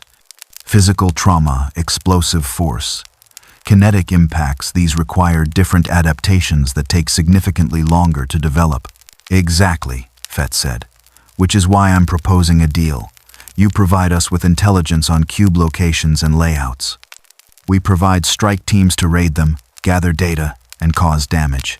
We don't do alliances, but we do business. And right now, killing Borg is profitable business." "What's your price?" Akbar asked. "For now? Just the satisfaction of killing something that thought it could assimilate Mandalore. The Borg tried to invade Mandalore, landed drones on our worlds. They lasted 47 minutes before we wiped them out. But we know they'll come back with more, so we hit them first. Hard. Repeatedly." Fett paused. "But when this is over, Mandalorian space stays Mandalorian. No New Republic governance. No Imperial remnant claims. We remain independent. Mon Mothma looked at her advisors, then back at Fett. Agreed. Welcome to the war, Mandalorians. The Mandalorian raids became a critical part of the resistance strategy. Small teams in Beskar armor would board cubes through breaches created by capital ship fire, plant massive explosive charges in critical systems, and extract before detonation. They couldn't destroy cubes. The Borg's redundant systems made that nearly impossible, but they could cripple them, forcing cubes to withdraw for repairs. More importantly, the Mandalorians extracted intelligence. They stole Borg technology, captured isolated drones for study, and mapped cube interiors. Every piece of data was shared with the Alliance, building a comprehensive understanding of Borg capabilities and weaknesses. Fett personally led a raid on a cube at Ryloth, his team of 20 Mandalorians boarding through a hull breach created by concentrated turbolaser fire. Inside, they fought through hundreds of drones, their Beskar armor deflecting assimilation attempts, their weapons switching between blasters, vibroblades, and explosives to prevent adaptation. They planted charges at 3 critical junctions, power distribution nodes that, if destroyed, would cascade throughout the cube's systems. The extraction was brutal. 5 Mandalorians died holding the rear guard, buying time for Fett and the others to escape. But the intelligence they gathered was invaluable. Cube internal layouts, Borg command protocols, the location of key systems, and most importantly, confirmation that the Borg Queen was coordinating the invasion from Coruscant. She's the key, Fett reported after the raid. Take her out. The whole collective loses coordination. They'll still be dangerous, but they'll be slower, more predictable. Kill the Queen. You win the war. But the galaxy continued to burn. The transwarp conduit opened above Coruscant with a flash of green light that could be seen from the surface. Through it came something new, a vessel that made even the massive Borg cubes look crude by comparison. The Diamond Ship. It was smaller than a cube, only a few hundred meters across, but it radiated power on every sensor band. Its hull was smooth, crystalline, covered in geometric patterns that seemed to shift and flow. And aboard it was the Borg Queen herself, finally entering this new galaxy to personally oversee its assimilation. In the throne room she'd established in the former Senate chambers, now converted into a nightmarish fusion of Borg technology and assimilated Republic architecture, the Queen surveyed her domain. Holographic displays showed the spread of Borg influence across the galaxy. 37 systems and growing, billions of drones, thousands of starships, all connected to her will. This galaxy pleases us, the Queen said, her voice that characteristic blend of individual and collective. She walked to a viewport, looking down at Coruscant's assimilated cityscape. Green-lit structures had replaced the gleaming towers. Borg alcoves lined what had once been senatorial offices. Millions of drones moved through the streets with mechanical purpose. Such diversity, such potential. The Force, what a remarkable discovery. A field that connects all living things, that can be manipulated through will and training. Already, we have assimilated hundreds of Force-sensitive individuals. Already, we begin to understand. A Force-sensitive drone stood at attention nearby, formerly a Jedi named Nikos Mar. The Queen gestured, and the drone raised its hand. Objects across the room lifted into the air, suspended by telekinesis. Beautiful, the Queen breathed. The Force gives us capabilities we never possessed. Precognition, telepathy beyond our subspace network, direct manipulation of matter and energy. This galaxy's biological distinctiveness truly is special. She turned to another display, showing hyperspace routes throughout the galaxy. And hyperspace. Faster than our transwarp, more efficient, more elegant. We have adapted it to our purposes. Now we can strike any system within days. The Resistance cannot hide, cannot run, cannot escape. The Queen accessed the collective's processing power, her mind touching millions of drones simultaneously. She saw through their eyes across dozens of worlds, felt their unified purpose, experienced the perfection of absolute unity. Through the assimilated Jedi, she felt the Force itself, a vast energy field connecting all living things. The collective was already theorizing ways to exploit it further. Begin the next phase, she commanded.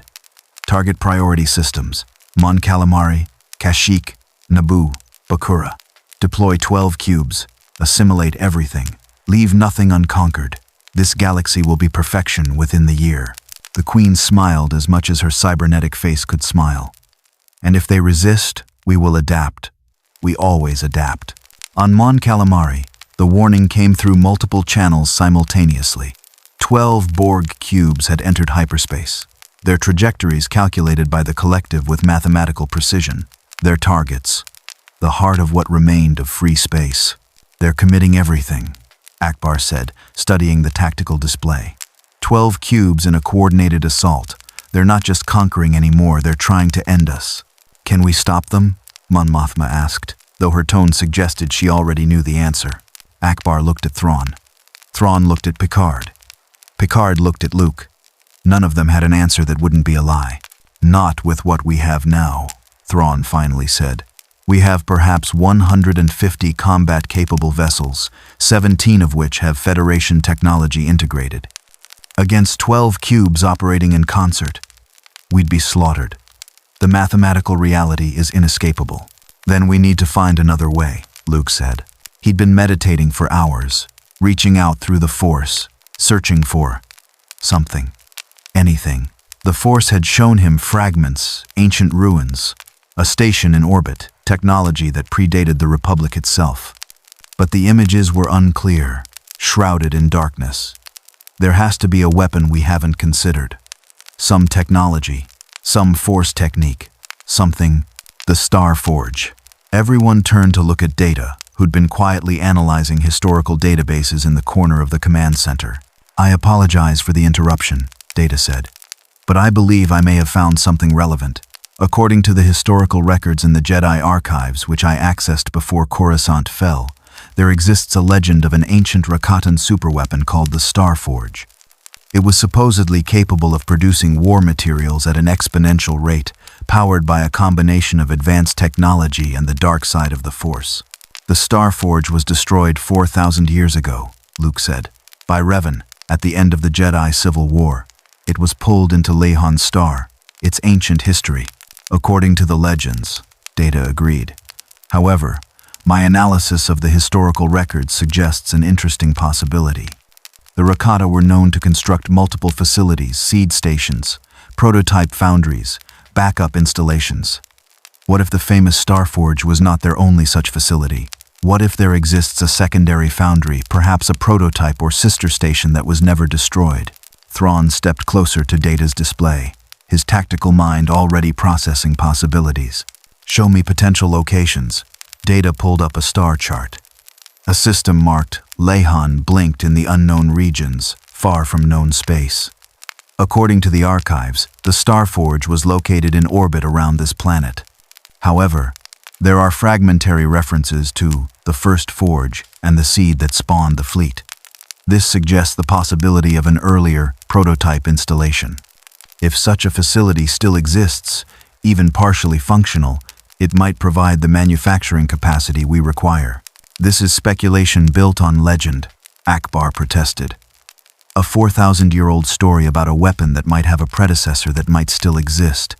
You're suggesting we stake everything on a myth? Do we have a choice?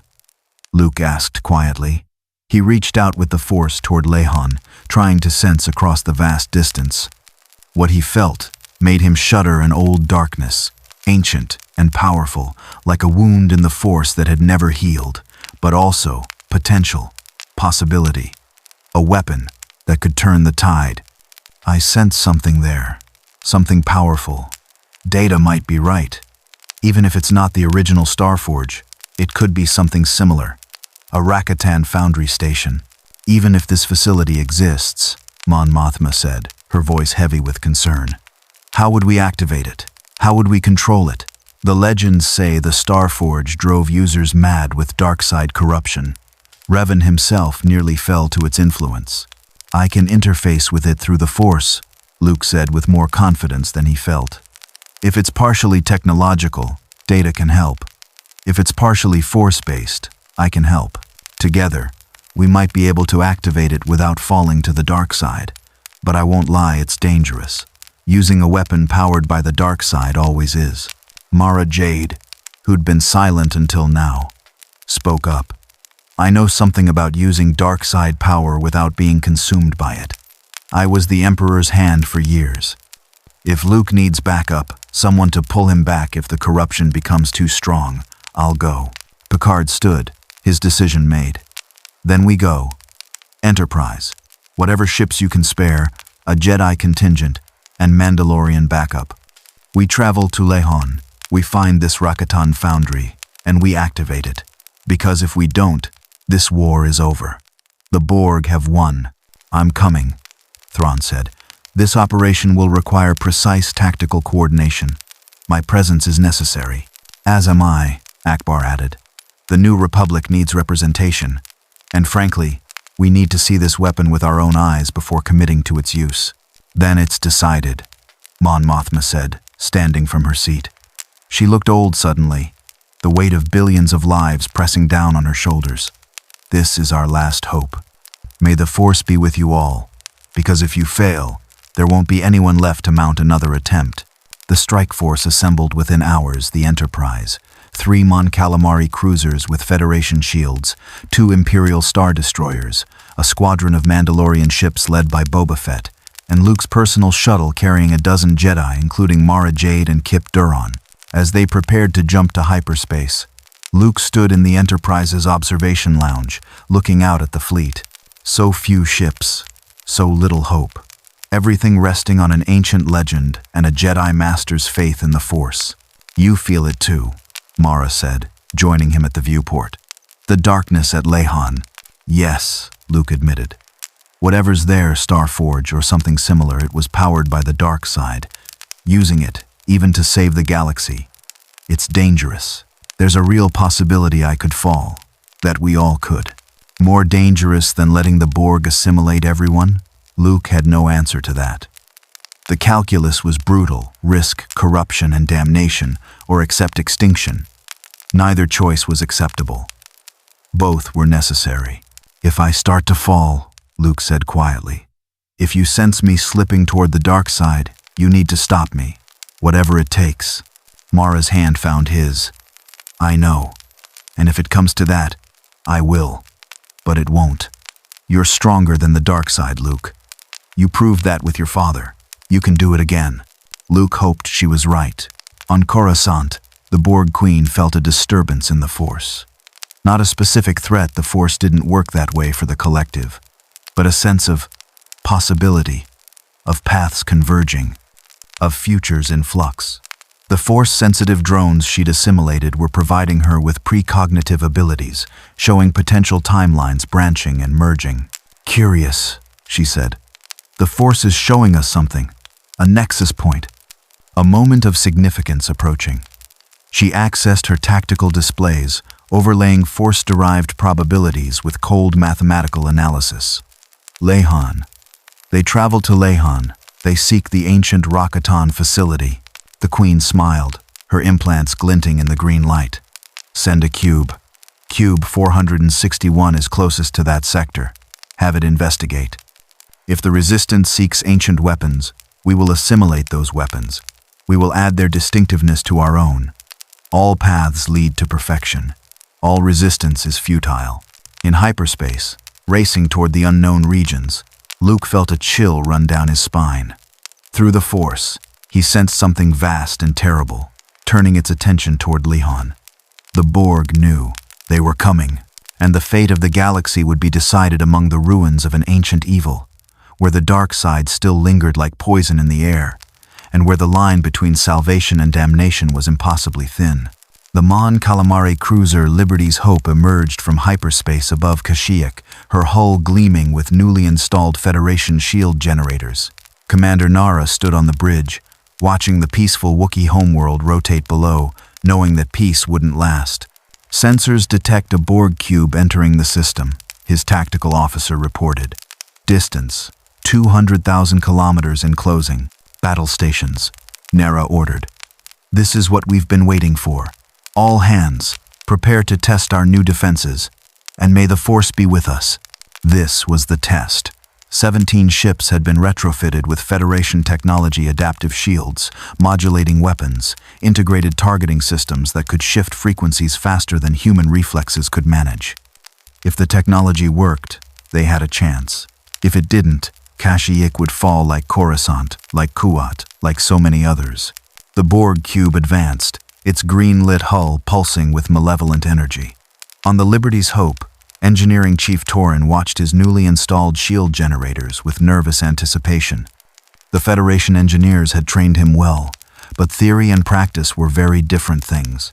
"Cube is charging weapons," Tactical reported. "Cutting beam incoming."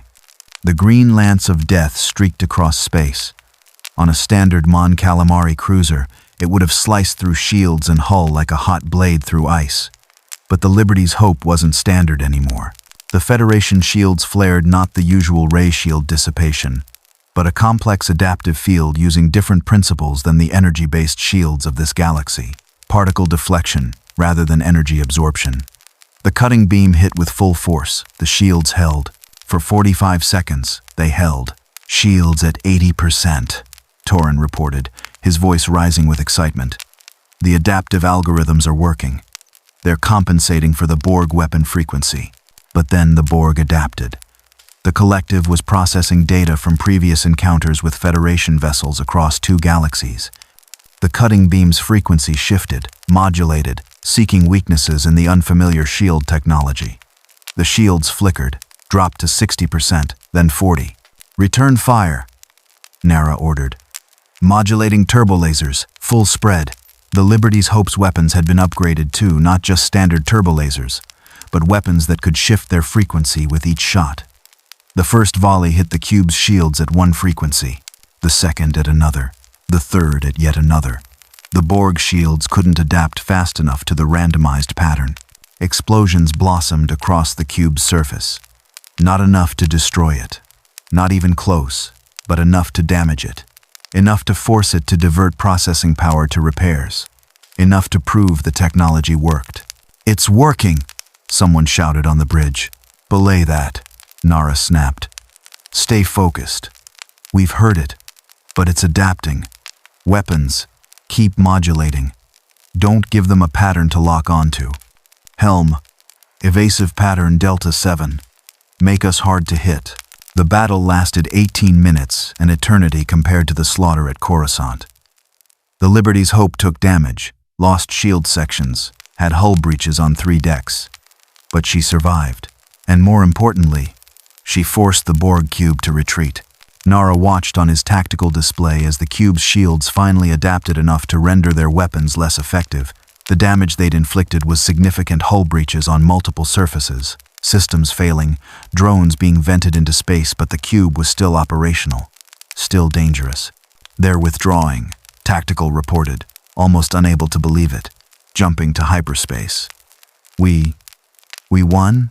We survived," Nara corrected. "There's a difference. But yes, Lieutenant, today we proved we can fight them. Get me a channel to Admiral Akbar. He needs to know the Federation technology works." Below on Kashyyyk, the Wookiees had watched the battle from their tree cities. Chewbacca stood on an observation platform in Ruwukuroro, his homeworld's capital, watching the sky where the battle had raged. He roared his approval, a sound that echoed through the forests.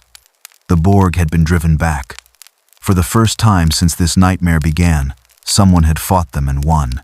At the hidden facility on Contrum, the news was received with cautious optimism. Admiral Akbar stood before the assembled leadership, Mon, Mothma, Thrawn, Picard, and Luke, and delivered his report. The Liberty's Hope engaged a Borg cube at Kashyyyk and survived. Federation shields extended engagement time by a factor of 6. Modulating weapons prevented rapid adaptation. We inflicted genuine damage on the cube and forced a retreat. Akbar paused. "This is the first time we've achieved anything resembling a tactical victory since this war began." "One ship," Thrawn said, his red eyes gleaming with analytical intensity. "Against one cube.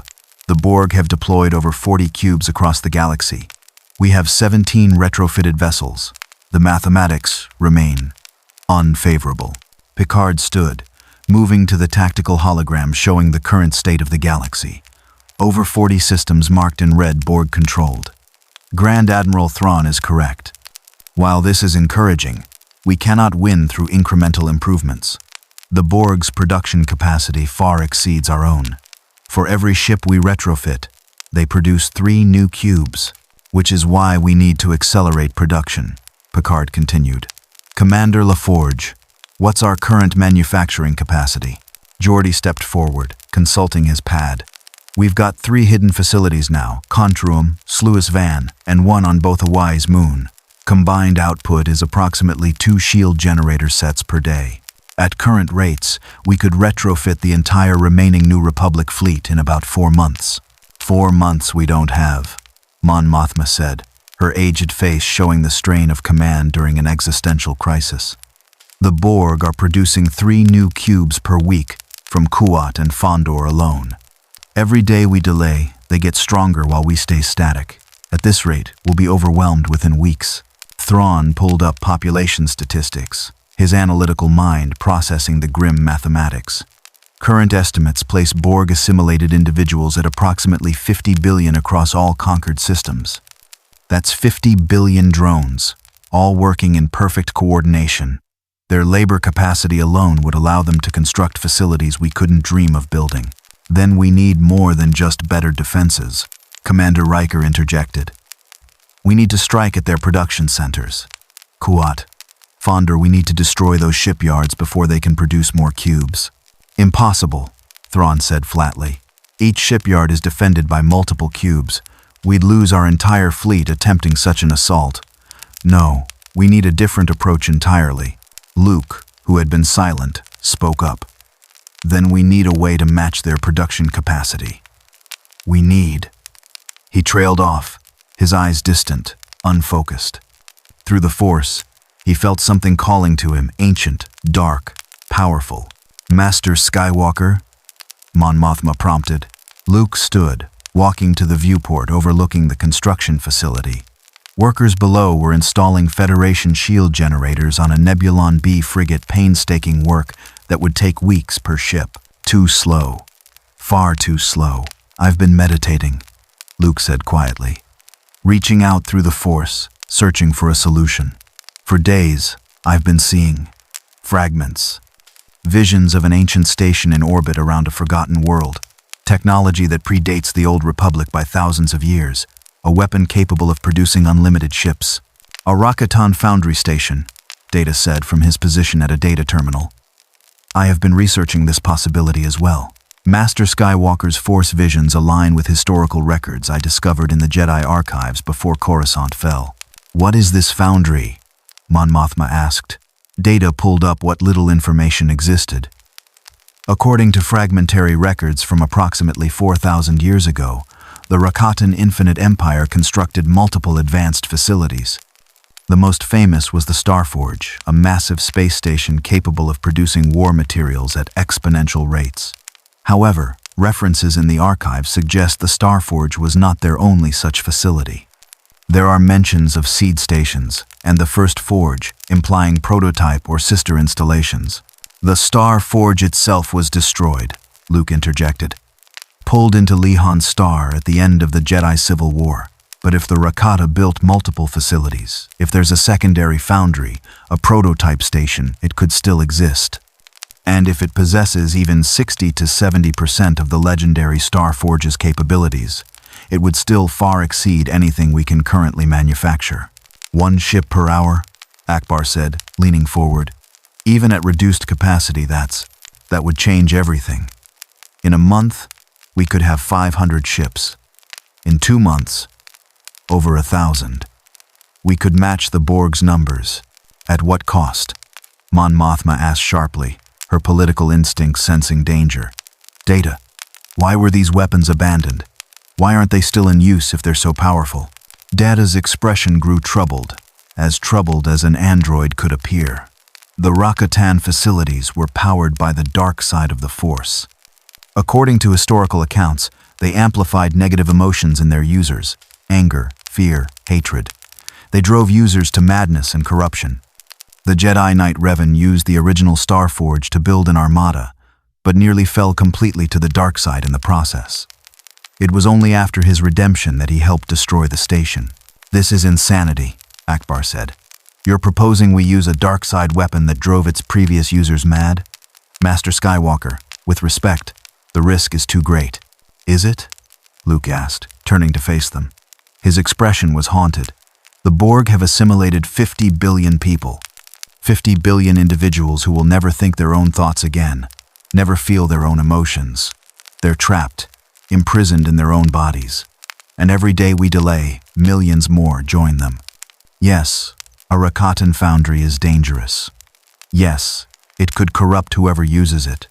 But the alternative is the extinction of every free-thinking being in this galaxy. Silence in the room. The weight of that calculus pressed down on everyone present. "Where is this weapon located?" Thrawn asked, always focused on the tactical. "Lehan," Data said, pulling up a star chart. "A system in the unknown regions, far from known space. According to the records, the planet was the capital of the Rakatan Infinite Empire 25,000 years ago. If a prototype or secondary foundry station exists, it would likely be in that system, perhaps in orbit around Lehan itself, or one of its moons." "The unknown regions," Akbar said, shaking his head. "Unmapped space, unknown hazards, no supply lines, no support. We'd be going in blind, and that's assuming this ancient weapon even exists after 4,000 years. "It exists," Luke said with absolute certainty. "I can feel it through the Force. I've been reaching out for days, following the pull. It's there, Admiral. Old, dormant, but still functional. Still waiting to be used." Picard spoke up, his voice measured. "Master Skywalker, I understand the desperation. I've felt it myself, facing the Borg.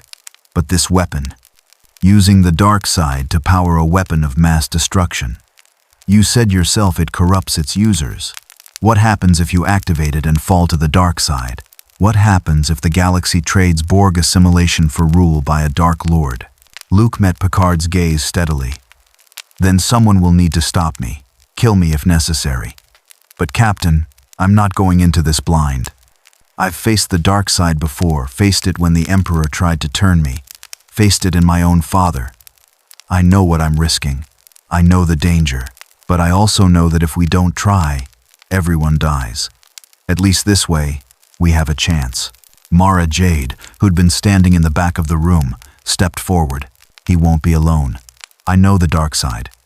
I served the Emperor for years, used dark side powers, lived in that corruption.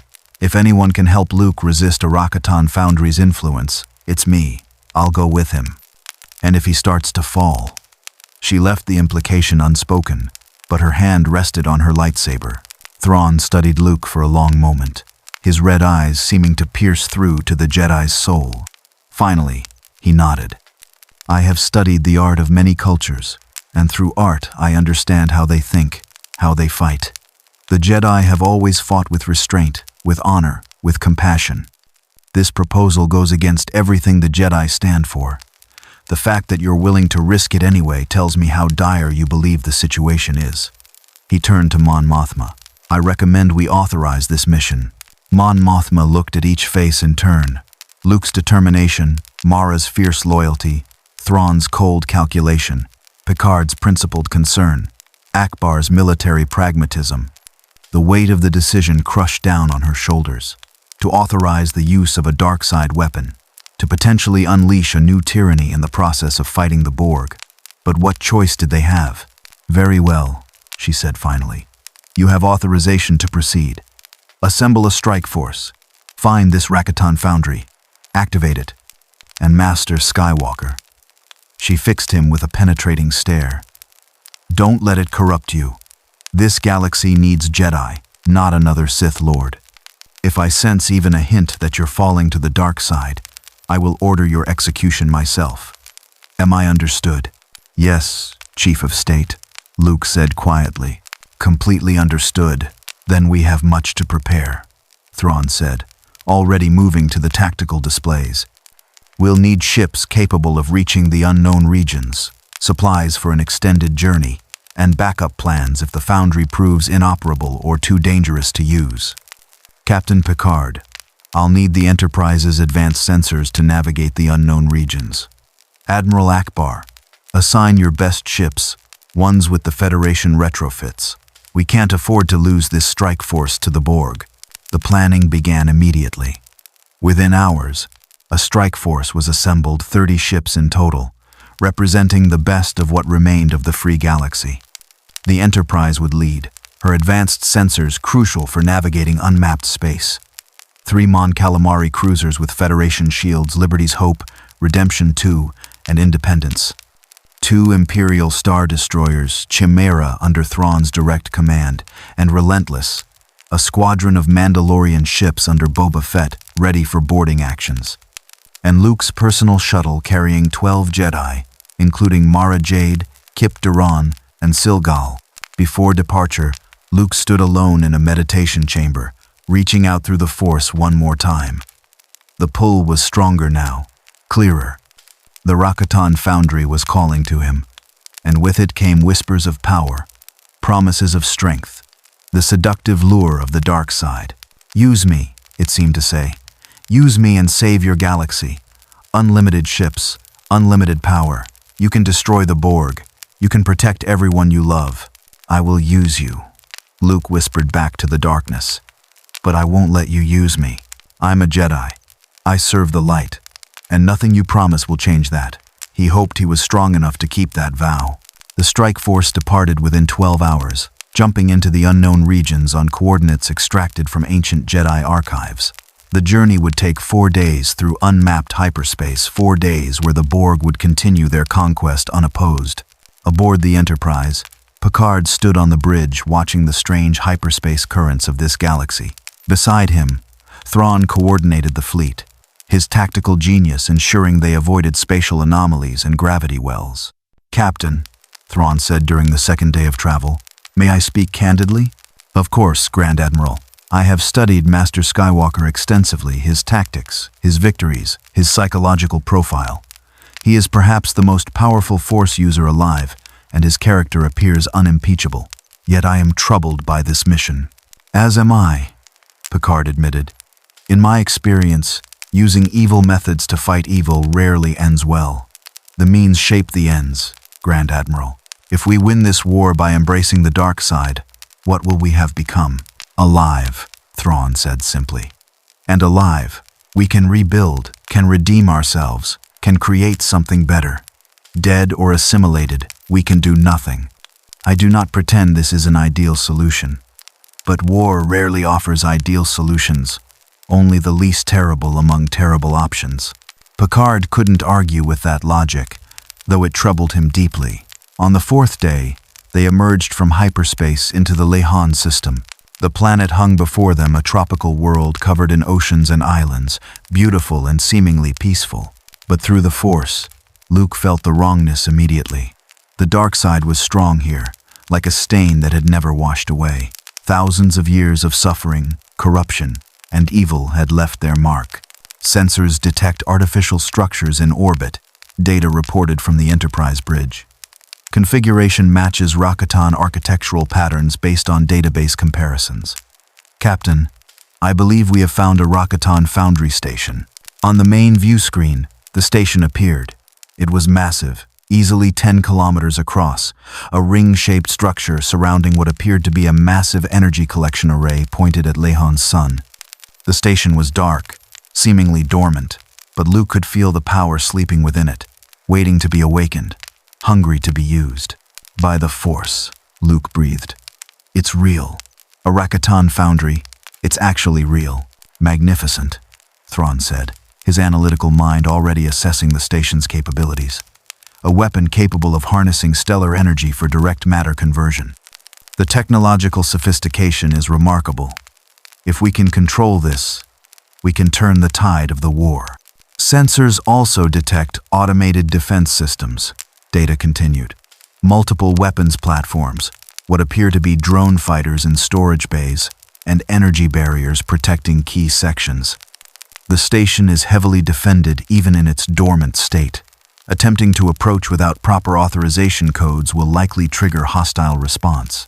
"Can you bypass the defenses?" Thrawn asked. "Unknown. The technology is unlike anything in my databases. However, Master Skywalker's force connection may provide the authorization the system requires. Then we'll need to, Picard began, but was interrupted by Worf's urgent report. Captain, Borg cube emerging from hyperspace. Distance, 50,000 kilometers. The green-lit nightmare materialized above Lihan, and everyone on the bridge felt their blood run cold. The Borg had beaten them here or arrived simultaneously. Either way, they were about to face a three-way battle. All hands, battle stations, Picard ordered. All ships, defensive formation, prepare for engagement. The Borg cube immediately began scanning the Rakatan foundry, its sensors probing the ancient station's systems with cold efficiency. The collective recognized the strategic value instantly, a weapons production facility of unparalleled capacity. If the Borg could assimilate this technology, the war would be over. The galaxy would fall within weeks. On Coruscant, in her throne room of assimilated technology, the Borg Queen received the data feed and smiled with her half-mechanical face. "Perfect," she whispered, her voice that characteristic blend of individual and collective. "An ancient weapons foundry. We will assimilate it. We will add its production capabilities to our own. This galaxy will fall so much faster than anticipated." She accessed the collective's vast processing power, analyzing the foundry's design through the eyes of her cube. The technology was ancient but sophisticated, far more advanced than current galactic standards in many ways. The matter conversion technology alone would revolutionize Borg ship construction. And the force-based power systems. The Queen smiled wider. She had force-sensitive drones now. She could interface with the station herself. "Assimilate everything," she commanded. "Let nothing stop us." Above Lihan, the battle began. The Rakatan Foundry's automated defense systems activated first, responding to unauthorized presences in its proximity. Weapon platforms that had lain dormant for 4,000 years powered up with surprising speed, their systems still functional despite millennia of neglect. Turbo laser fire, ancient but still deadly, lanced out from the station, targeting both the strike force and the Borg cube as hostile intruders. "Evasive action," Thrawn ordered across the fleet channel. "All ships, do not engage the station's defenses unless absolutely necessary. Our target is the Borg cube, but the Borg cube had other priorities." It targeted the foundry itself, cutting beams slicing into the ancient station's hull, attempting to breach the interior and deploy drones for assimilation. The cube's mission was clear. Take the station. Assimilate its technology. Deny it to the Resistance. The Foundry's response was devastating. Energy cannons that dwarfed modern weapons powered up, drawing directly from the stellar collection array. One shot struck the Borg cube dead center, a beam of golden energy that penetrated the cube's shields as if they didn't exist, vaporizing a section of hull 300 meters across. Atmosphere and drones vented into space. The cube's shields adapted frantically, but the damage was catastrophic. "By the Force," Akbar breathed from the bridge of Redemption 2. "That station is more powerful than anything we've ever built. One shot did more damage than our entire fleet at Fondor, which is precisely why we need to control it," Thrawn said grimly. "Before the Borg do, all ships, concentrate fire on the cube. Buy Master Skywalker time to board the station and activate it." The strike force engaged, 30 ships against one cube in the Foundry's automated defenses. It was chaos three-way combat with ancient weapons, modern technology, and Borg adaptation, all clashing in the space above a forgotten world. The Liberty's Hope, with her Federation shields, held the line against Borg, cutting beams while her modulating turbolasers hammered the cube's damaged sections.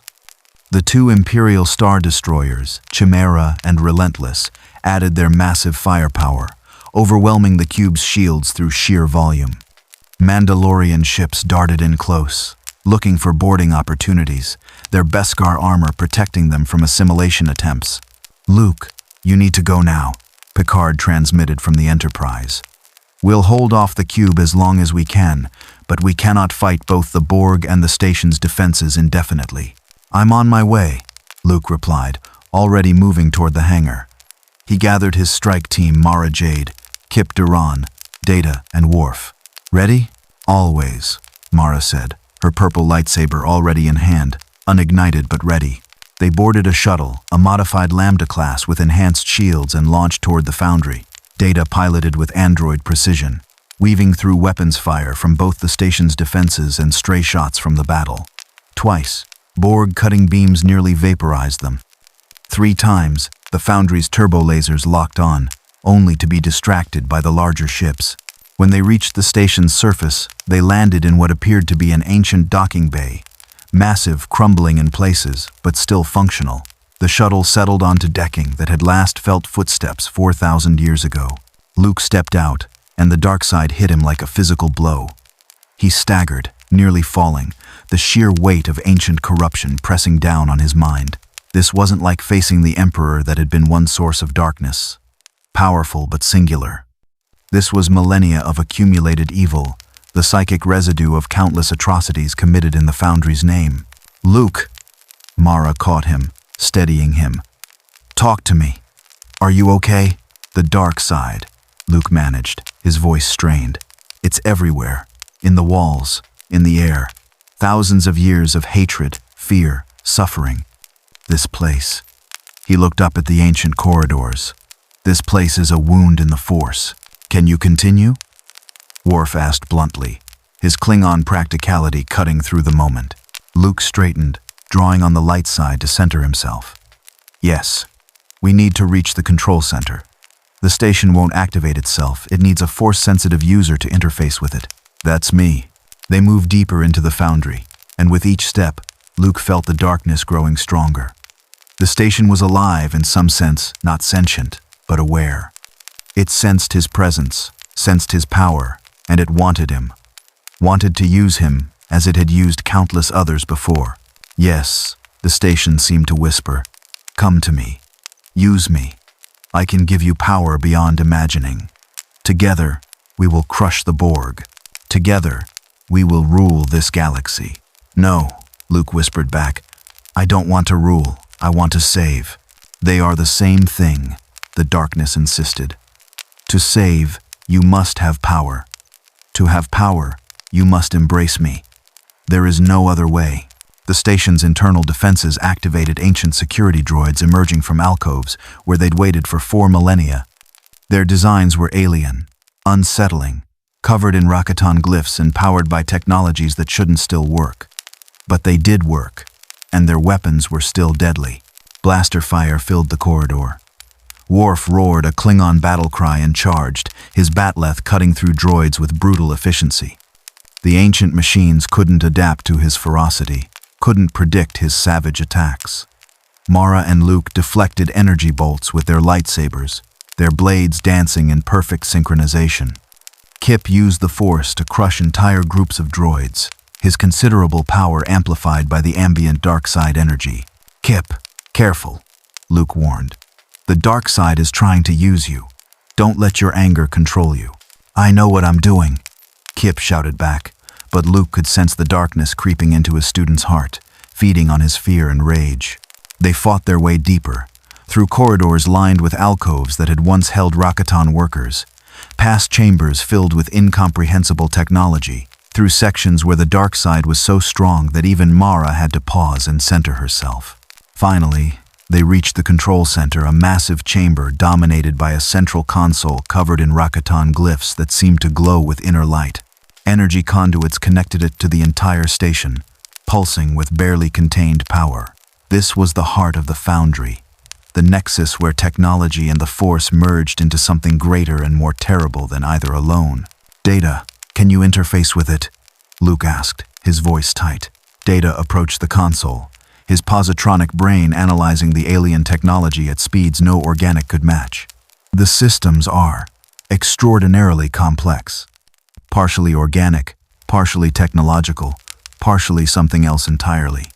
There are quantum computational elements, biological processing networks powered by midi-chlorians, and what appears to be a Force-reactive matrix integrated into the core programming." "Fascinating." "Translation?" Mara asked impatiently. "I cannot activate the Foundry alone," Data said, his yellow eyes meeting Luke's. The system requires force-sensitive input to function. It was designed to be controlled through the Force. Master Skywalker, you will need to interface with the station through the Force while I handle the technological components. Together, we may be able to activate it. Data paused, then added, I must also note my positronic brain gives me significant advantages in resisting corruption. The Borg's biological assimilation cannot affect me, but I am not invulnerable. The Borg Queen seduced me once before, in the events your Captain Picard calls first contact. She nearly corrupted my ethical subroutines. I will need to be very careful when interfacing with systems of this complexity and age. Luke approached the console, dread building in his chest with every step. He could feel the dark side emanating from it, beckoning him, promising power beyond imagination. This was the moment, the point of no return. Once he connected with the Foundry, there would be no going back. He would either control it or be controlled by it. Luke, wait, Mara said, grabbing his arm. Her green eyes were filled with concern. Once you connect with that thing, it's going to try to corrupt you. It's going to promise you everything you've ever wanted and twist it into justification for falling to the dark side. Are you absolutely certain you can resist? No, Luke admitted honestly. I'm not certain of anything except that we need this weapon. Mara, if I start to fall, if you sense me slipping toward the dark side, you know what you have to do. Mara's hand moved to her lightsaber. I know, and if it comes to that, I will. But Luke, her voice softened, it won't. You're the strongest person I know. You saved your father from the dark side. You can save yourself. Luke wished he had her confidence. He placed his hands on the console, took a deep breath, and reached out with the Force. The dark side exploded into his mind like a supernova. Luke gasped, his consciousness flooded with visions of power, conquest, domination. The Foundry opened itself to him, showing him what it could do, what they could accomplish together. He saw fleets of ships stretching across the galaxy, all under his command. Saw the Borg crushed beneath overwhelming force. Saw himself as ruler of a new galactic empire, bringing order through strength, peace through power. Yes, the Foundry whispered in a voice that was somehow both ancient and eternal. You see now. You understand. Use me. Command me. Together we will bring perfection to this galaxy, not the cold perfection of the Borg, but perfection through unity under your rule. All who resist will be crushed. All who oppose will be eliminated. You will be the master of all creation. No, Luke gritted out through clenched teeth, sweat pouring down his face. I won't fall. I'm not here for power. I'm here to save lives. But you need power to save them, the voice argued seductively. Without me, the Borg will win. Your sister will be assimilated. Your friends consumed. Every sentient being in the galaxy transformed into mindless drones. Only I can prevent that. Only I can give you the strength you need. Accept me. Embrace me. Become what you were meant to be, the ultimate Jedi, the perfect balance of light and dark, the savior and ruler of all. Luke felt the darkness creeping into his soul, finding purchase in his fear for his friends, his desperation to save the galaxy, his hidden doubts about whether he was strong enough. The temptation was overwhelming. He could see himself as a dark lord, commanding infinite fleets, crushing the Borg through sheer force, ruling the galaxy with an iron fist for its own good. And part of him, a small, treacherous part, wanted it. Luke, Mara's voice, distant but urgent. You're slipping. I can feel it in the Force. Fight it. His neural patterns are showing signs of severe stress, Data observed, though concern colored his synthetic voice. Master Skywalker, if you cannot maintain control, we should terminate the connection immediately. No, Luke forced out. I can. I can do this.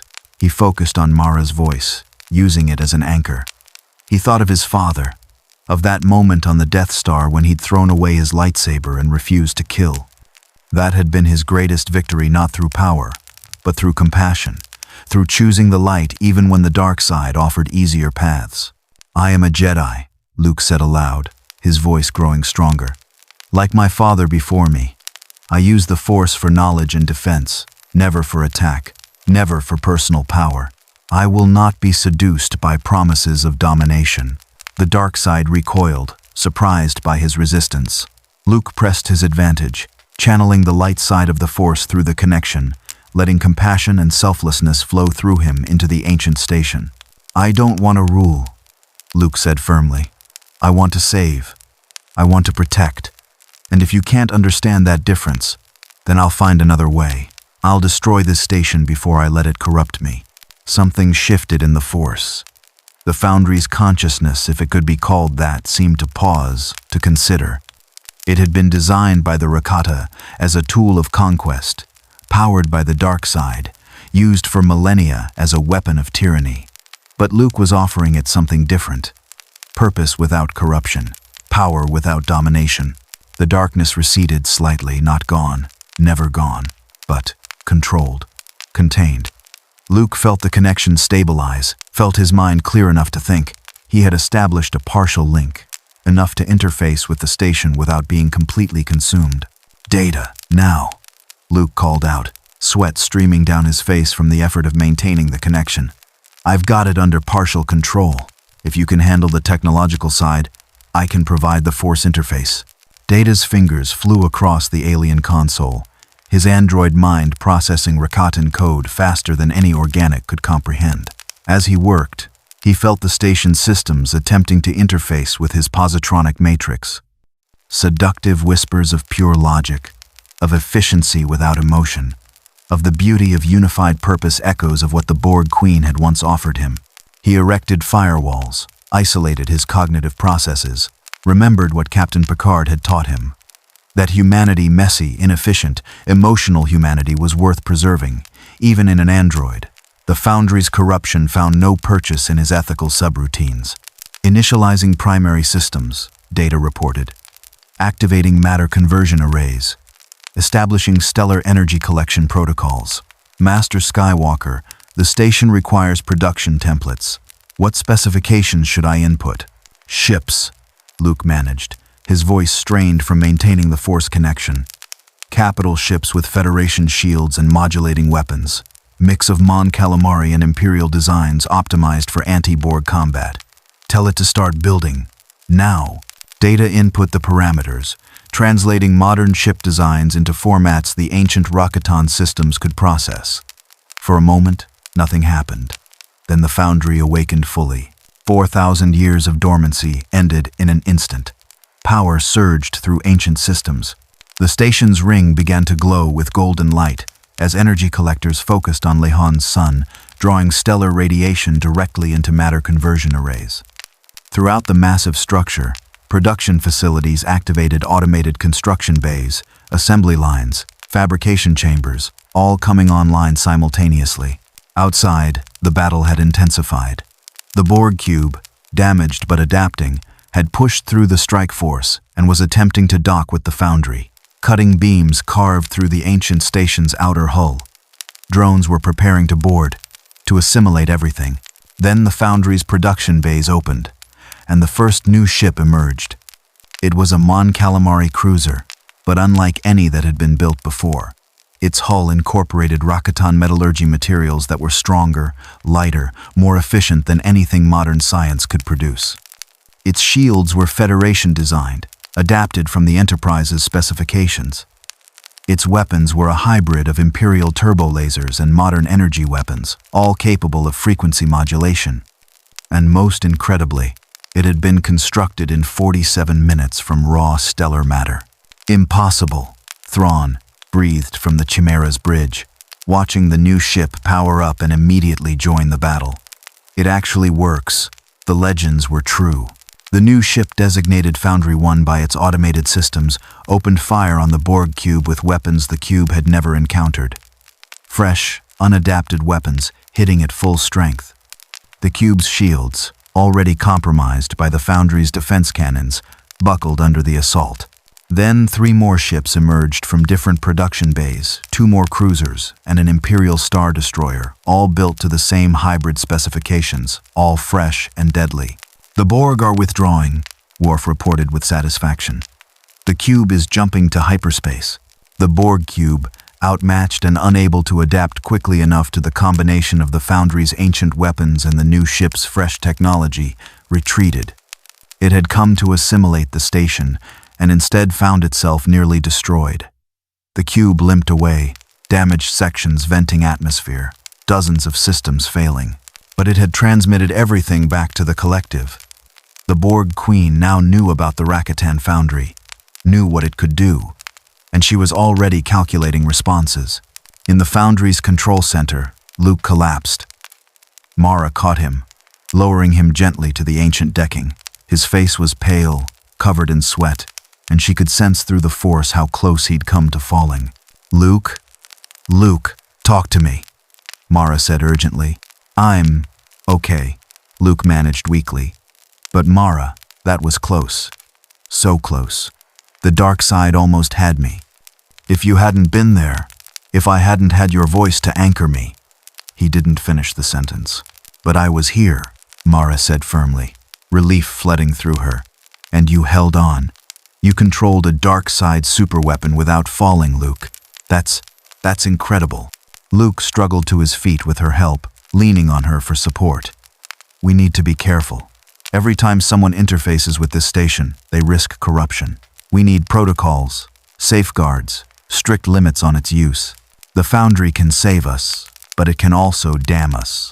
"Agreed," Data said, still working at the console. "However, I believe I can operate much of the station's production remotely now that the initial force connection has been established. Your force interface activated the core systems and provided authorization. I can handle most day-to-day operations through technological means, requiring only minimal force-sensitive oversight. This should significantly reduce the corruption risk." Luke nodded gratefully. Outside, through the force, he could sense the Foundry continuing its work.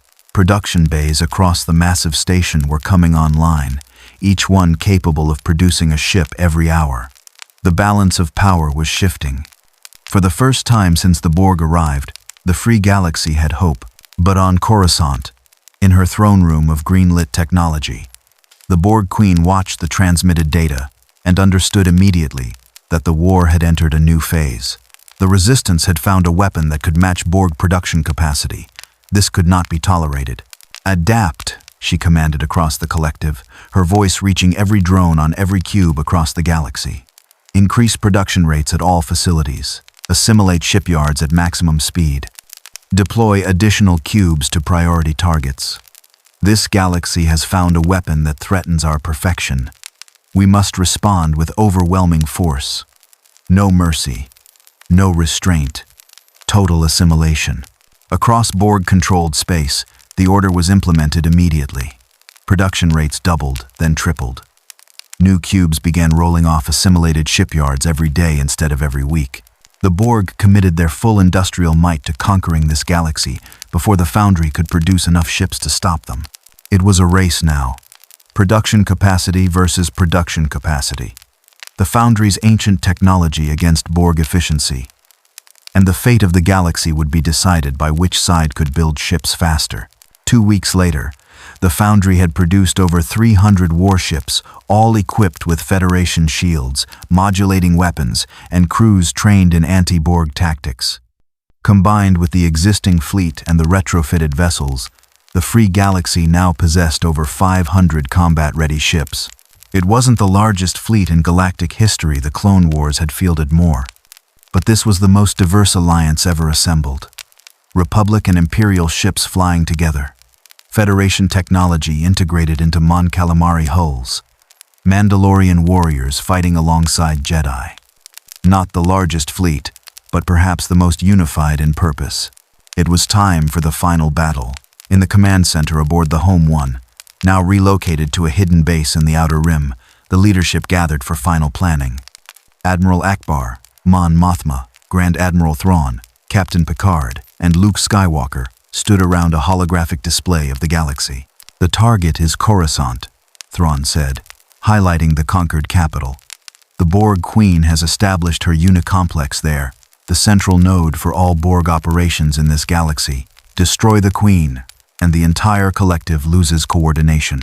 Intelligence from Mandalorian raids confirms 12 Borg cubes defend Coruscant, Akbar added, plus planetary defenses, assimilated orbital stations, and an estimated 4 billion drones on the surface. 12 cubes, Mon Mothma said quietly. Against our 500 ships, those odds are acceptable, Thrawn finished. Our vessels are superior individually. Federation shields and modulating weapons give us significant advantages, and we have the element of surprise.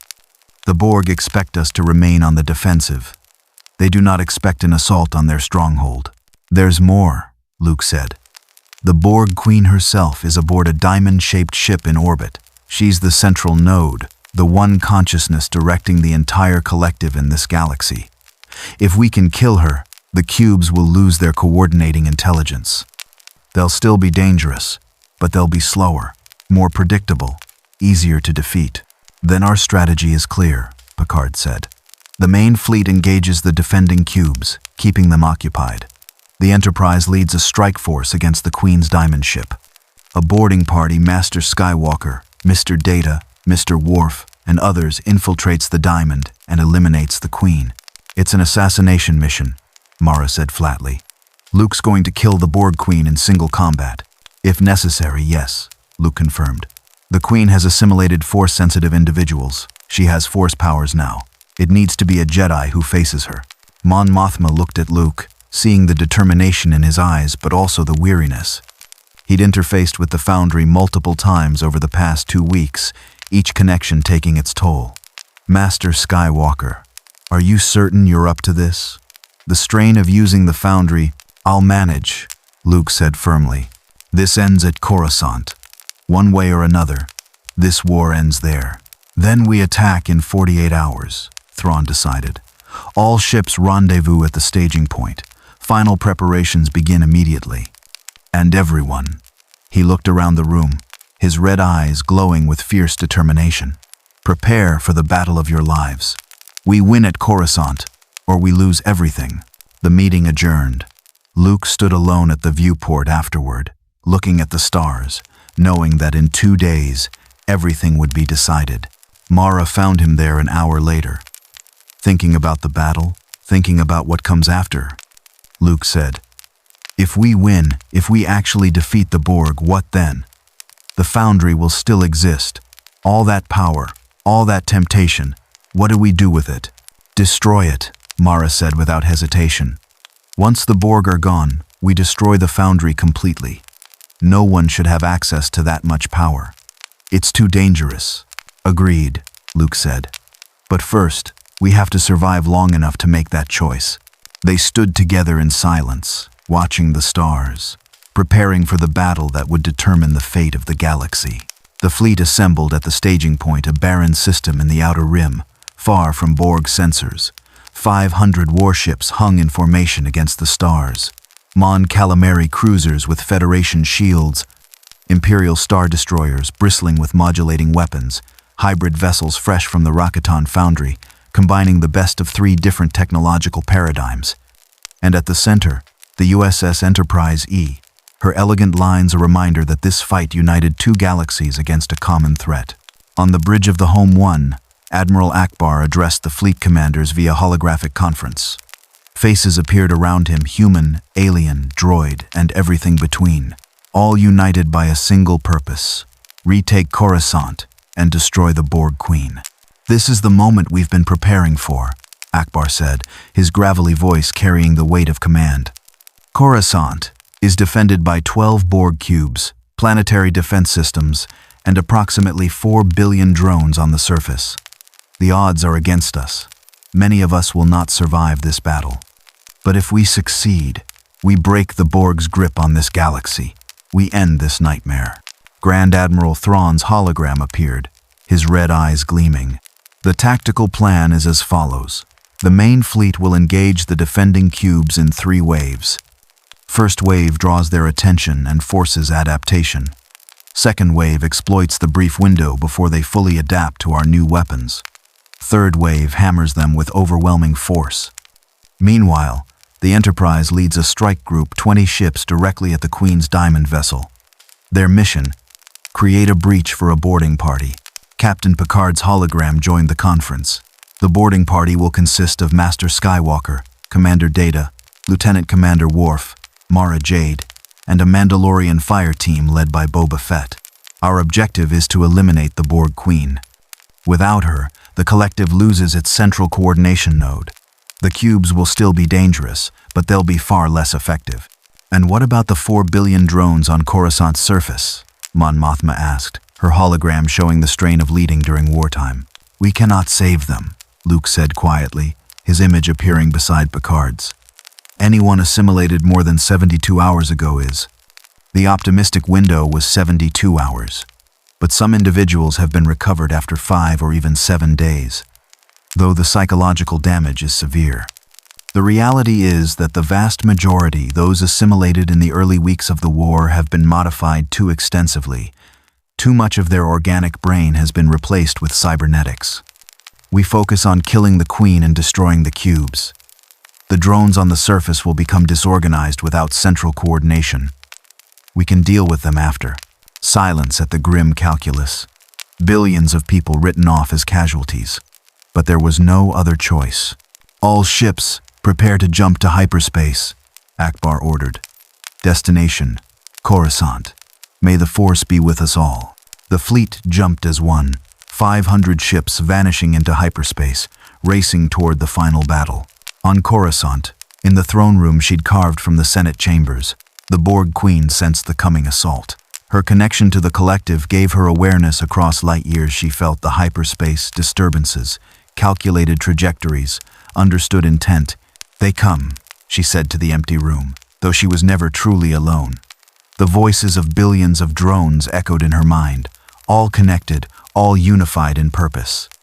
500 vessels, considerable force, but insufficient. They do not understand. We have adapted to their tactics. We know their strategies.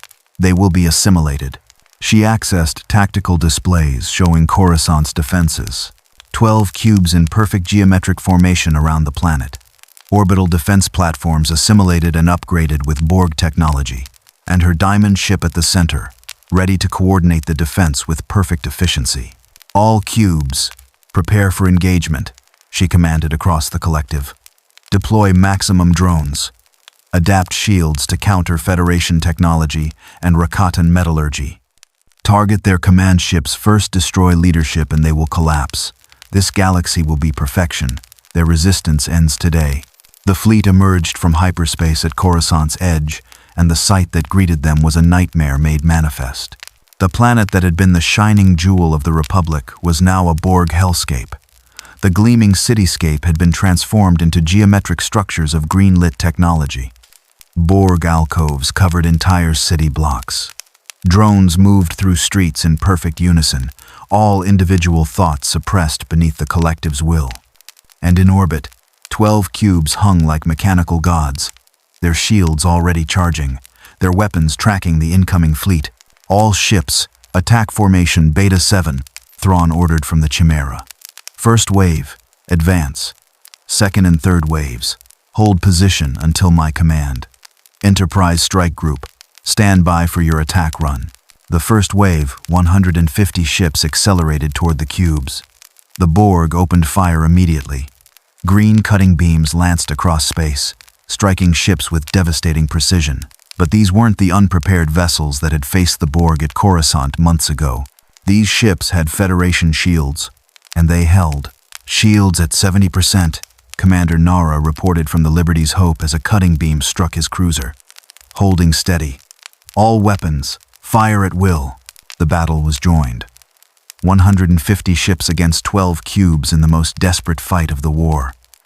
Modulating turbolasers hammered Borg shields, forcing constant adaptation. Ion cannons disrupted cube systems. Proton torpedoes with randomized detonation frequencies exploded against cube hulls. The Alliance had learned from every previous engagement, incorporated every lesson paid for in blood. But so had the Borg. The cube's shields adapted faster than before. The collective had analyzed months of combat data, optimized their algorithms, predicted attack patterns. Within 35 seconds, the cutting beams were penetrating shields again. Within 60 seconds, 3 Alliance ships had been destroyed. Second wave, advance, Thrawn ordered. Hit them while they're adapted to the first wave's frequencies. The second wave roared forward another 150 ships with weapons set to completely different modulation patterns. The Borg shields, optimized for the first wave, were suddenly vulnerable. Explosions rippled across cube surfaces. One cube lost its shields entirely, and concentrated fire from 30 ships tore it apart. The massive vessel broke into pieces, its drones venting into space by the thousands. First cube destroyed, Akbar announced. All ships, maintain attack patterns, don't let them adapt. But the remaining 11 cubes were already recalibrating. Their shields adapted to both the first and second wave frequencies simultaneously in 42 seconds. The Borg's processing power was immense. They could handle multiple adaptation tracks in parallel, learning from every shot fired at them. They're adapting to everything, Nara reported as his shields began failing. We're running out of frequency variations. Third wave, Thrawn commanded. Full assault, overwhelm them with sheer numbers. The remaining 200 ships charged into the battle. 500 vessels against 11 cubes in a maelstrom of weapons. Fire, explosions, and dying ships. The space around Coruscant became a graveyard debris from destroyed vessels, life pods ejecting from crippled cruisers, energy discharges lighting up the darkness. Enterprise Strike Group, this is your window, Thrawn transmitted. The cubes are focused on the main fleet. Execute your attack run now. Picard stood on the Enterprise bridge, gripping his command chair. Mr. Data, plot a course directly to the diamond ship. Maximum impulse. All power to forward shields. Tactical. Prepare for sustained fire on any cube that gets in our way. The Enterprise and her escort, 20 of the fastest, most heavily shielded ships in the fleet, broke formation and dove toward the planet. They weaved through the battle, dodging weapons fire, absorbing hits that would have destroyed lesser vessels. 2 escort ships were caught by tractor beams and pulled into cubes. 3 more were destroyed by cutting beams, but the rest pressed on. The diamond ship hung in low orbit, smaller than the cubes but radiating power on every sensor band. Its crystalline hull reflected Coruscant's green-tinted light, making it look like a jewel carved from nightmare. The Borg Queen's vessel, the command node for the entire Borg presence in this galaxy. Target the Diamond's shields, Picard ordered. Concentrated fire. We need to create a breach for the boarding party. The Enterprise and her remaining escorts opened fire. Quantum torpedoes, modulating phasers, and turbolasers converged on a single section of the Diamond's shields. The shields held for 43 seconds, then buckled. A breach opened small, temporary, but enough. Boarding party, launch now, Picard commanded. A shuttle shot from the Enterprise's hangar-reinforced hull, enhanced shields, carrying 6 individuals who would decide the fate of the galaxy. Luke Skywalker sat in the pilot's seat, his hands steady despite the fear he felt through the Force. Beside him, Mara Jade checked her lightsaber for the dozenth time. In the passenger compartment, Data reviewed tactical data with android precision. Worf prepared his bat'leth, eager for combat, and 3 Mandalorians in Beskar armor, Boba Fett, and 2 of his clan readied their weapons. Here we go, Luke muttered, guiding the shuttle through the breach in the Diamond's shields. Borg weapons tracked them, but the Enterprise's covering fire kept them suppressed. The shuttle slammed into the Diamond's hull, magnetic clamps engaging, cutting tools activating. They breached the hull in 38 seconds and entered the Borg Diamond. The interior was like stepping into a mechanical nightmare, corridors of dark metal and glowing conduits stretched in impossible geometries. Alcoves lined every wall, most empty but some containing drones in various states of readiness. The air hummed with energy, and Luke could feel the Borg Queen's presence through the Force, powerful, cold, waiting. She knows we're here, Luke said, igniting his green lightsaber. The blade cast dancing shadows across the alien architecture.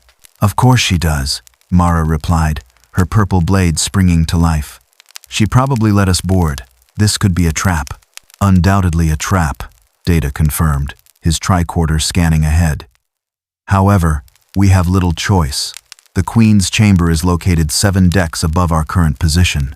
I am detecting multiple Borg signatures between us and our objective. Then we fight, Worf growled, his bat'leth gleaming in the green light. Today is a good day to die. Let's try not to, Boba Fett said dryly, his blaster rifle charged and ready.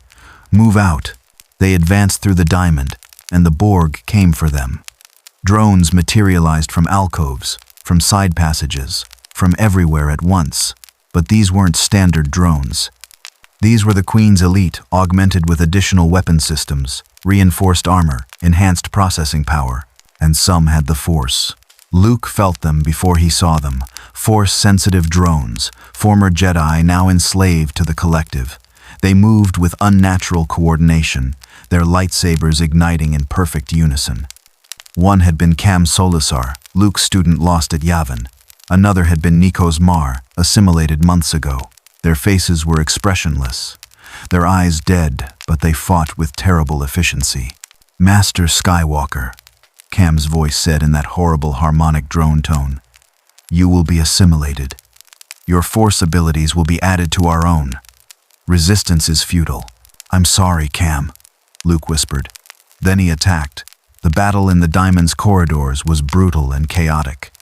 Luke and Mara fought the Force-sensitive drones, their lightsabers clashing in showers of sparks.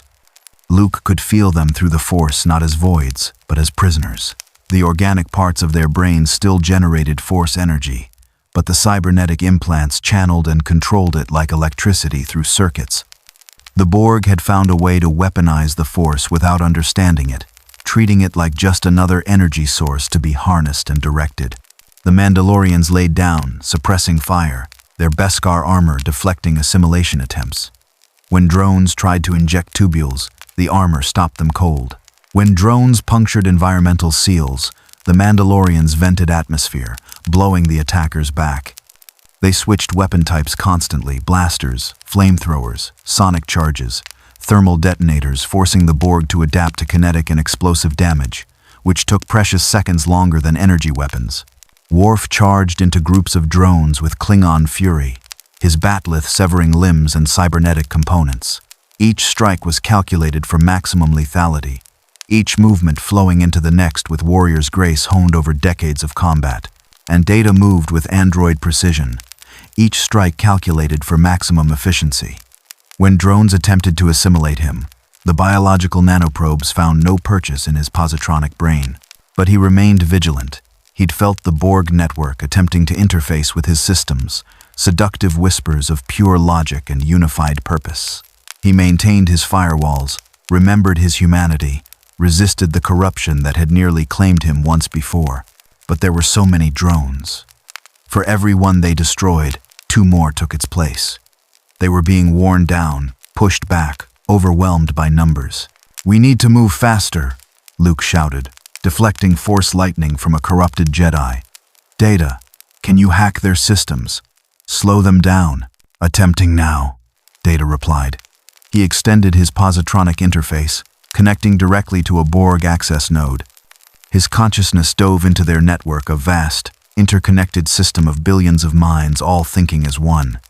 It was overwhelming, alien, beautiful, and horrible in equal measure. Data felt the collective attempting to seduce him. Join us, it whispered. Abandon the inefficiency of emotion. Embrace pure logic. We offer what you have always sought: perfection, completeness, freedom from the burden of choosing between logic and humanity. No, Data said aloud, his ethical subroutines engaging. I am more than the sum of my programming. Humanity, with all its contradictions and inefficiencies, is what gives existence meaning. You offer only emptiness disguised as unity. He uploaded a recursive algorithm into their subroutines, creating processing delays and coordination failures throughout the Diamond ship. I have uploaded a virus into their command structure, Data reported. It will cause processing delays and coordination failures. The effect is temporary, but it should give us an advantage. The drones suddenly moved less smoothly, their perfect coordination disrupted. They hesitated, recalculated, wasted microseconds that proved fatal. The boarding party pressed forward, fighting through deck after deck, leaving destroyed drones in their wake. Finally, they reached the Queen's chamber. The doors opened to reveal a throne room of Borg design, all sharp angles and pulsing green light. And there, at the center, stood the Borg Queen. She was beautiful and terrible, her face half organic, half cybernetic, her body a fusion of flesh and machine. Power radiated from her, both technological and something else, something force-related. "Welcome," the Queen said, her voice that characteristic blend of individual and collective. "Luke Skywalker, Jedi Master, we have been expecting you." "This ends now," Luke said, stepping forward, his lightsaber held ready. "Your invasion of this galaxy stops today," the Queen smiled. "Does it? Look around you, Jedi. This galaxy is already ours. 47 systems assimilated, 53 billion drones, 300 cubes under construction. Even if you destroy me, the collective will continue. We are inevitable. We are perfection. Your death," Mara spat. "You destroy everything that makes life worth living. Choice, individuality, growth. You're not perfection. You're a cancer." "Perspective," the Queen said with amusement. "We offer unity, an end to conflict, to suffering, to the chaos of organic existence. Every drone is connected, sharing thoughts, emotions, experiences. No one is alone. No one suffers isolation. We are all one. At the cost of everything that makes us who we are," Luke said. "You erase people, turn them into extensions of yourself. That's not unity, that's tyranny." The Queen's smile faded. "You do not understand. But you will. We sense your power, Luke Skywalker. Your connection to the Force. Join us willingly. Become part of the collective. Together, your Force abilities and our technological perfection will create something new, something beyond either Jedi or Borg. We could bring true order to this galaxy. You would be king, our voice, our will, guiding the collective with wisdom tempered by the Force. All others would follow." Luke felt the temptation, the promise of power, of ending the war instantly, of imposing order on chaos. It echoed the Rakatan Foundry's corruption, the dark side's whispers. "Join us. Rule. Save everyone through domination." "No," Luke said firmly. "The Force is about life, growth, individuality. Everything you destroy. You're not offering salvation, you're offering extinction of the self. I'd rather die than become what you are." The Queen's expression hardened. "Then die you shall. All of you. Your resistance is futile. You are already surrounded, already defeated. You simply do not know it yet." She raised her hand, and Luke felt the dark side gather. Force lightning erupted from the Queen's fingertips, not the crude, uncontrolled bursts of Force-sensitive drones, but focused, powerful, mastered. She'd assimilated Jedi and learned their techniques. Now she wielded the Force with the efficiency of the collective and the power of multiple Force-sensitives combined. Luke caught the lightning on his lightsaber, the blade absorbing the energy. Mara attacked from the side, but the Queen telekinetically threw her across the room. Worf charged, Batleth raised, but invisible Force pressure slammed him into a bulkhead. The Mandalorians opened fire, but the Queen's personal shields, a fusion of Borg and Force-enhanced technology, deflected their shots. "Data, the virus," Luke shouted, struggling against the Queen's assault. "Upload it now." Data moved to the central console, his hands flying across Borg interfaces. The Queen sensed his intent and sent drones to stop him, but Worf and the Mandalorians intercepted them. Data's positronic brain worked faster than any organic could, crafting a virus specifically designed to cascade through the collective's command structure. "Uploading now," Data reported. "Cascade will begin in 30 seconds. You think a virus can stop us?" The Queen laughed, still pouring Force lightning at Luke.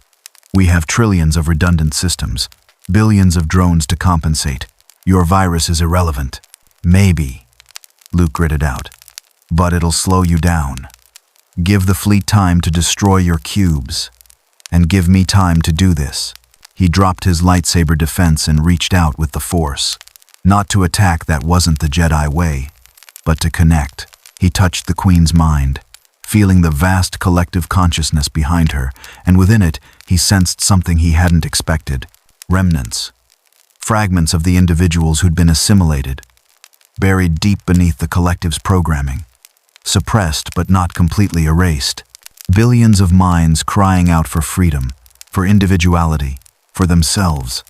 Still there, still aware, trapped and screaming in prisons of their own bodies. "You're not one being," Luke said, understanding flooding through him. "You're billions of prisoners. All those people you assimilated, they're still in there, trapped, screaming. You're not perfection. You're a prison." The Queen recoiled, and for just a moment, Luke saw fear in her eyes. "Stop. You do not understand what you are doing. The collective must remain unified. If you free them, then they can choose," Luke said. "That's what being alive means. Choice.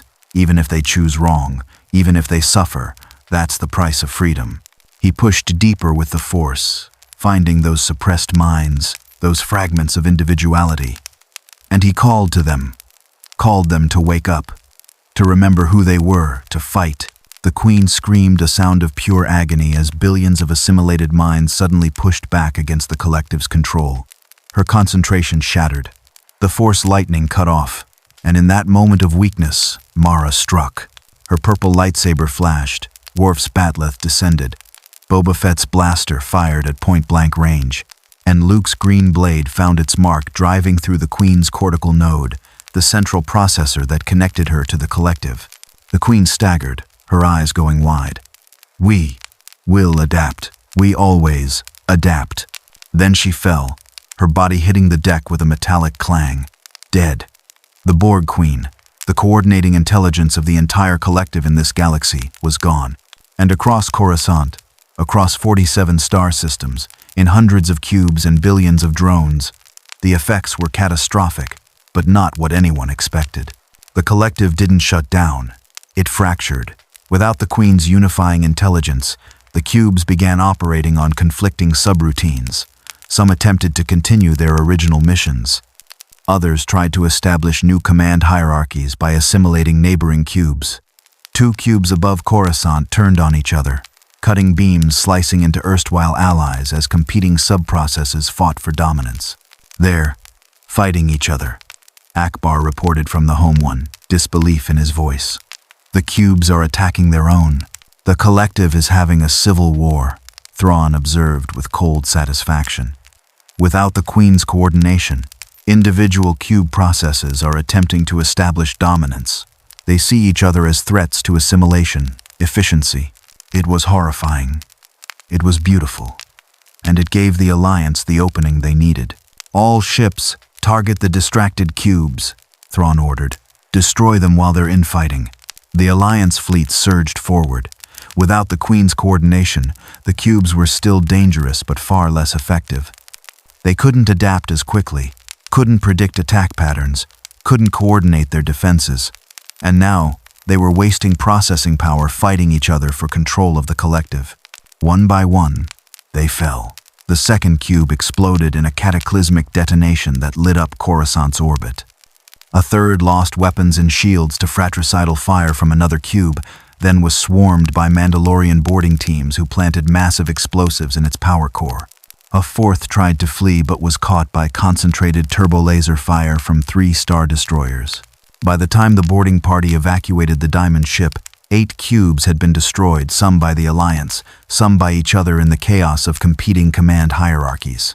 The remaining 4 attempted to retreat, jumping to hyperspace in different directions, but the Alliance fleet pursued. It took another hour of running battles across 3 systems, but eventually, all 12 cubes defending Coruscant were destroyed or crippled beyond function. "All cubes eliminated," Akbar reported, his voice carrying exhaustion and relief. "Coruscant orbit is secure, but..." He paused, looking at sensor readings. "Sir, we're detecting movement on the surface. Millions of drones. They're changing." On Coruscant's surface, something unprecedented was happening. With the Queen dead and the collective's central coordination severed, the most recently assimilated drones, those who'd been converted less than 72 hours ago, and some even up to 7 days, began to wake up. Their cybernetic implants remained, but the programming controlling them fragmented, weakened, failed. They were themselves again, trapped in half-mechanical bodies, their memories of assimilation a waking nightmare. They screamed. Millions of beings who'd been prisoners in their own bodies, suddenly free but traumatized beyond measure. Some tried to remove their implants, tearing at their own flesh. Others simply collapsed, minds broken by what they'd experienced. A few, the strong, the resilient, began helping others, trying to make sense of the horror.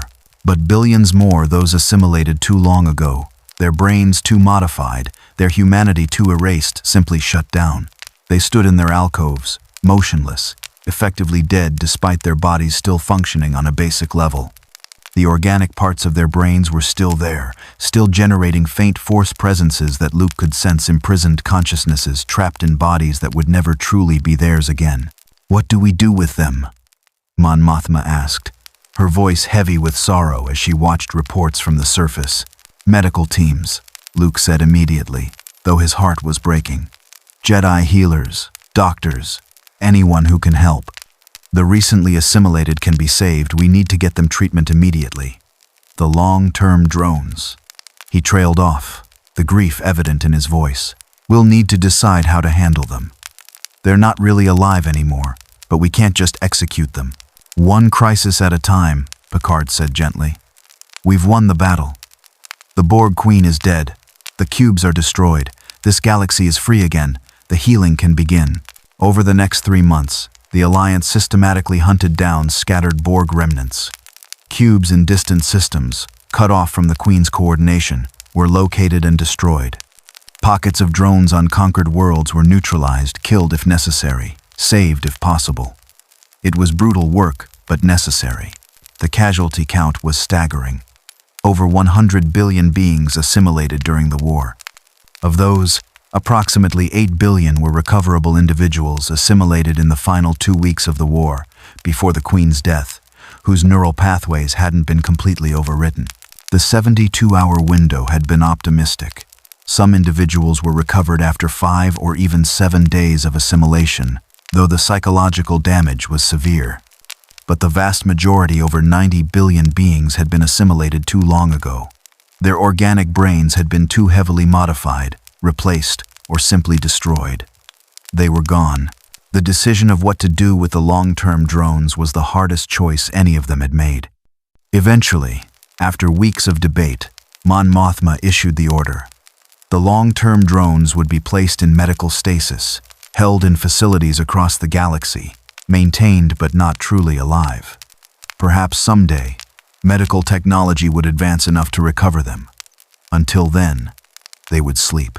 Coruscant was slowly reclaimed, the Borg technology painstakingly removed, the planet rebuilt. It would take decades to restore it to its former glory, but the work began immediately. Memorials were erected, massive monuments listing the names of the assimilated, testimony to the price paid for survival. And in the Lihan system, Luke Skywalker stood before the Rakatan Foundry's control console one final time. "Are you certain?" Data asked, his positronic brain having calculated thousands of alternatives, all showing the strategic value of keeping the foundry operational. "I'm certain," Luke said. "The foundry is too dangerous, too corrupting. We needed it to win the war. But now that the war is over, it needs to be destroyed. No one should have this much power. The temptation is too great." Mara stood beside him, her hand on his shoulder. "The galaxy will lose incredible production capability and gain safety from another potential tyrant," Luke countered. "The foundry drove Revan to near darkness. I felt its corruption every time I interfaced with it. If someone less disciplined tried to use it, or if someone did fall to its influence, we'd be facing a threat as bad as the Borg, maybe worse." He placed his hands on the console, reaching out through the Force one last time. But this time, instead of activating the station, he commanded it to shut down, to end. The Foundry's power, gathered over millennia, began collapsing inward. The stellar collection arrays retracted. The matter conversion systems powered down. The entire massive structure began to tear itself apart. "Time to go," Luke said, and they evacuated to their shuttle. Behind them, the Rakatan Foundry collapsed, its ring structure fragmenting, its ancient technology finally dying. The weapon that had won the war was gone forever. On Coruscant, In the rebuilt Senate chambers, a memorial ceremony was held. Mon Mothma stood before representatives from across the galaxy, New Republic, Imperial Remnant, Mandalorians, even representatives from the Federation. "We have paid a terrible price," Mon Mothma said, her voice carrying across the chamber. 100 billion beings assimilated or killed, 47 worlds devastated. Countless ships destroyed, families torn apart, civilizations disrupted. The scars of this war will last for generations. She paused, looking at the gathered faces. But we survived, and we survived because we came together. Old enemies became allies. Different philosophies found common ground. The New Republic and Imperial Remnant worked side by side. The Federation shared their technology freely. The Mandalorians fought alongside Jedi. We proved that when faced with extinction, we could put aside our differences and fight as one. Applause filled the chamber, not the polite applause of political ceremony, but genuine, heartfelt appreciation for the unity that had saved them all. Captain Picard stood to speak, representing the Federation. "My crew and I came to this galaxy by accident, chasing a Borg cube through an anomaly. We did not intend to become part of your war, but I am grateful that we did. You have shown courage and resilience that equals any species in the Federation, and you have taught us that even the darkest threat can be overcome when free beings stand together." He looked at Luke. "Master Skywalker, your Jedi Order embodies principles we in the Federation hold dear: peace, justice, the sanctity of individual choice. It has been an honor to fight beside you." Luke nodded, emotion clear on his face. "The honor was ours, Captain. Without you, we would have been assimilated. You gave us the tools to fight back, the knowledge to resist. This galaxy owes you a debt we can never fully repay." "Then repay it by remembering," Picard said. "Remember that cooperation, not conflict, is how civilizations survive. Remember that diversity is strength, not weakness. Remember that freedom is worth any sacrifice. Remember, and teach others." Later, as the Enterprise prepared to depart, Picard stood on the bridge one final time, looking at the rebuilt Coruscant through the viewscreen. The planet still bore scars. Entire sections were under reconstruction. Borg technology still being removed from deeper levels. But life was returning. The lights were coming back on. "Captain," Data reported from Ops, "we have successfully reopened the anomaly. The pathway to the Alpha Quadrant is stable. We can return home." "Then let's go home, Mr. Data," Picard said. "Set a course for the anomaly. Warp factor 6. The Enterprise turned away from Coruscant, accelerating toward the edge of the system where the anomaly pulsed with multicolored energy. As they approached, Picard received one final transmission. Luke's face appeared on the view screen, the young Jedi Master smiling despite the exhaustion evident in his features. "Thank you, Captain, for everything. We couldn't have won without you. You're welcome, Master Skywalker. And thank you for reminding us what we fight for. The Federation faces many challenges, but after seeing your courage, I believe we can overcome anything." "Will we see each other again?" Luke asked. "I don't know," Picard admitted. "Once we pass through the anomaly, it will be sealed to prevent any future Borg incursions. Our two galaxies may never meet again, but we'll remember. We'll remember this alliance, this cooperation, this proof that different civilizations can work together for the common good. Then goodbye, Captain Picard. May the Force be with you, always. And may you find peace, Master Skywalker. You've earned it." The transmission ended. The Enterprise entered the anomaly, reality warping around them, and then they were through. Back in their own galaxy, the anomaly collapsed behind them, sealing shut, the connection between two galaxies severed forever. On the bridge, silence as the crew processed everything they'd experienced. "Captain," Riker said quietly, "we changed history. Not just for them, but for us. We proved that the Borg can be beaten, that unity can triumph over assimilation." "Yes, number one," Picard agreed, "and we learned that the galaxy is bigger than we knew, that there are other civilizations out there, some very different from us, but all equally deserving of freedom and self-determination." "Course laid in for Earth, Captain," the helmsman reported. "Engage," Picard ordered. The Enterprise jumped to warp, heading home, carrying with her the memory of a war fought in another galaxy, of allies who'd stood together against impossible odds, and of the enduring truth that freedom was worth any price. In the Star Wars galaxy, life slowly returned to normal. The New Republic was stronger than ever, forged in the crucible of near extinction. The Imperial remnant had proven itself a valuable ally, and a lasting peace accord was signed, not unity, but cooperation. The Mandalorians returned to their worlds, their honor satisfied by battles that would be sung about for generations. And the Jedi Order began rebuilding, training new students, teaching the hard lessons learned from the Borg War. Luke stood in the rebuilt Jedi Temple on Coruscant, looking out at the city. The scars were still visible buildings under reconstruction, memorials to the assimilated, support groups for recovered drones. But life went on. It always did. Mara found him there. Thinking about them? Always, Luke admitted. The billions who died. The ones we couldn't save. The price we paid. And the ones we did save, Mara countered. 8 billion recovered. 47 worlds liberated. A galaxy still free. That's worth something, Luke. I know, Luke said. I just wonder. If we'd moved faster, been smarter, found the Foundry sooner, could we have saved more? You can't think like that, Mara said firmly. We did our best with what we had, and we won. The Borg are gone. The Queen is dead. This galaxy survived. That's what matters. Luke nodded slowly. You're right, and we learned something important. That when we work together, really work together, putting aside old grudges and petty disputes, we can overcome anything. Even the Borg.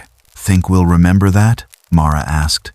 Or will we go back to fighting each other in a few years? I don't know, Luke said honestly. But I hope we remember. I hope we remember Captain Picard's last words. Cooperation, not conflict. That's how civilizations survive. They stood together in silence, watching Coruscant heal. 2 Jedi in a galaxy forever changed by the brief but terrible war that had nearly ended everything. And across the cosmos, in 2 galaxies that would never meet again, the memory of that alliance lived on a reminder that in the face of extinction, free beings would always find a way to stand together, to fight back, to survive. The Borg had come. The Borg had been defeated, and the galaxy had learned that resistance was not futile. It was the foundation of freedom itself.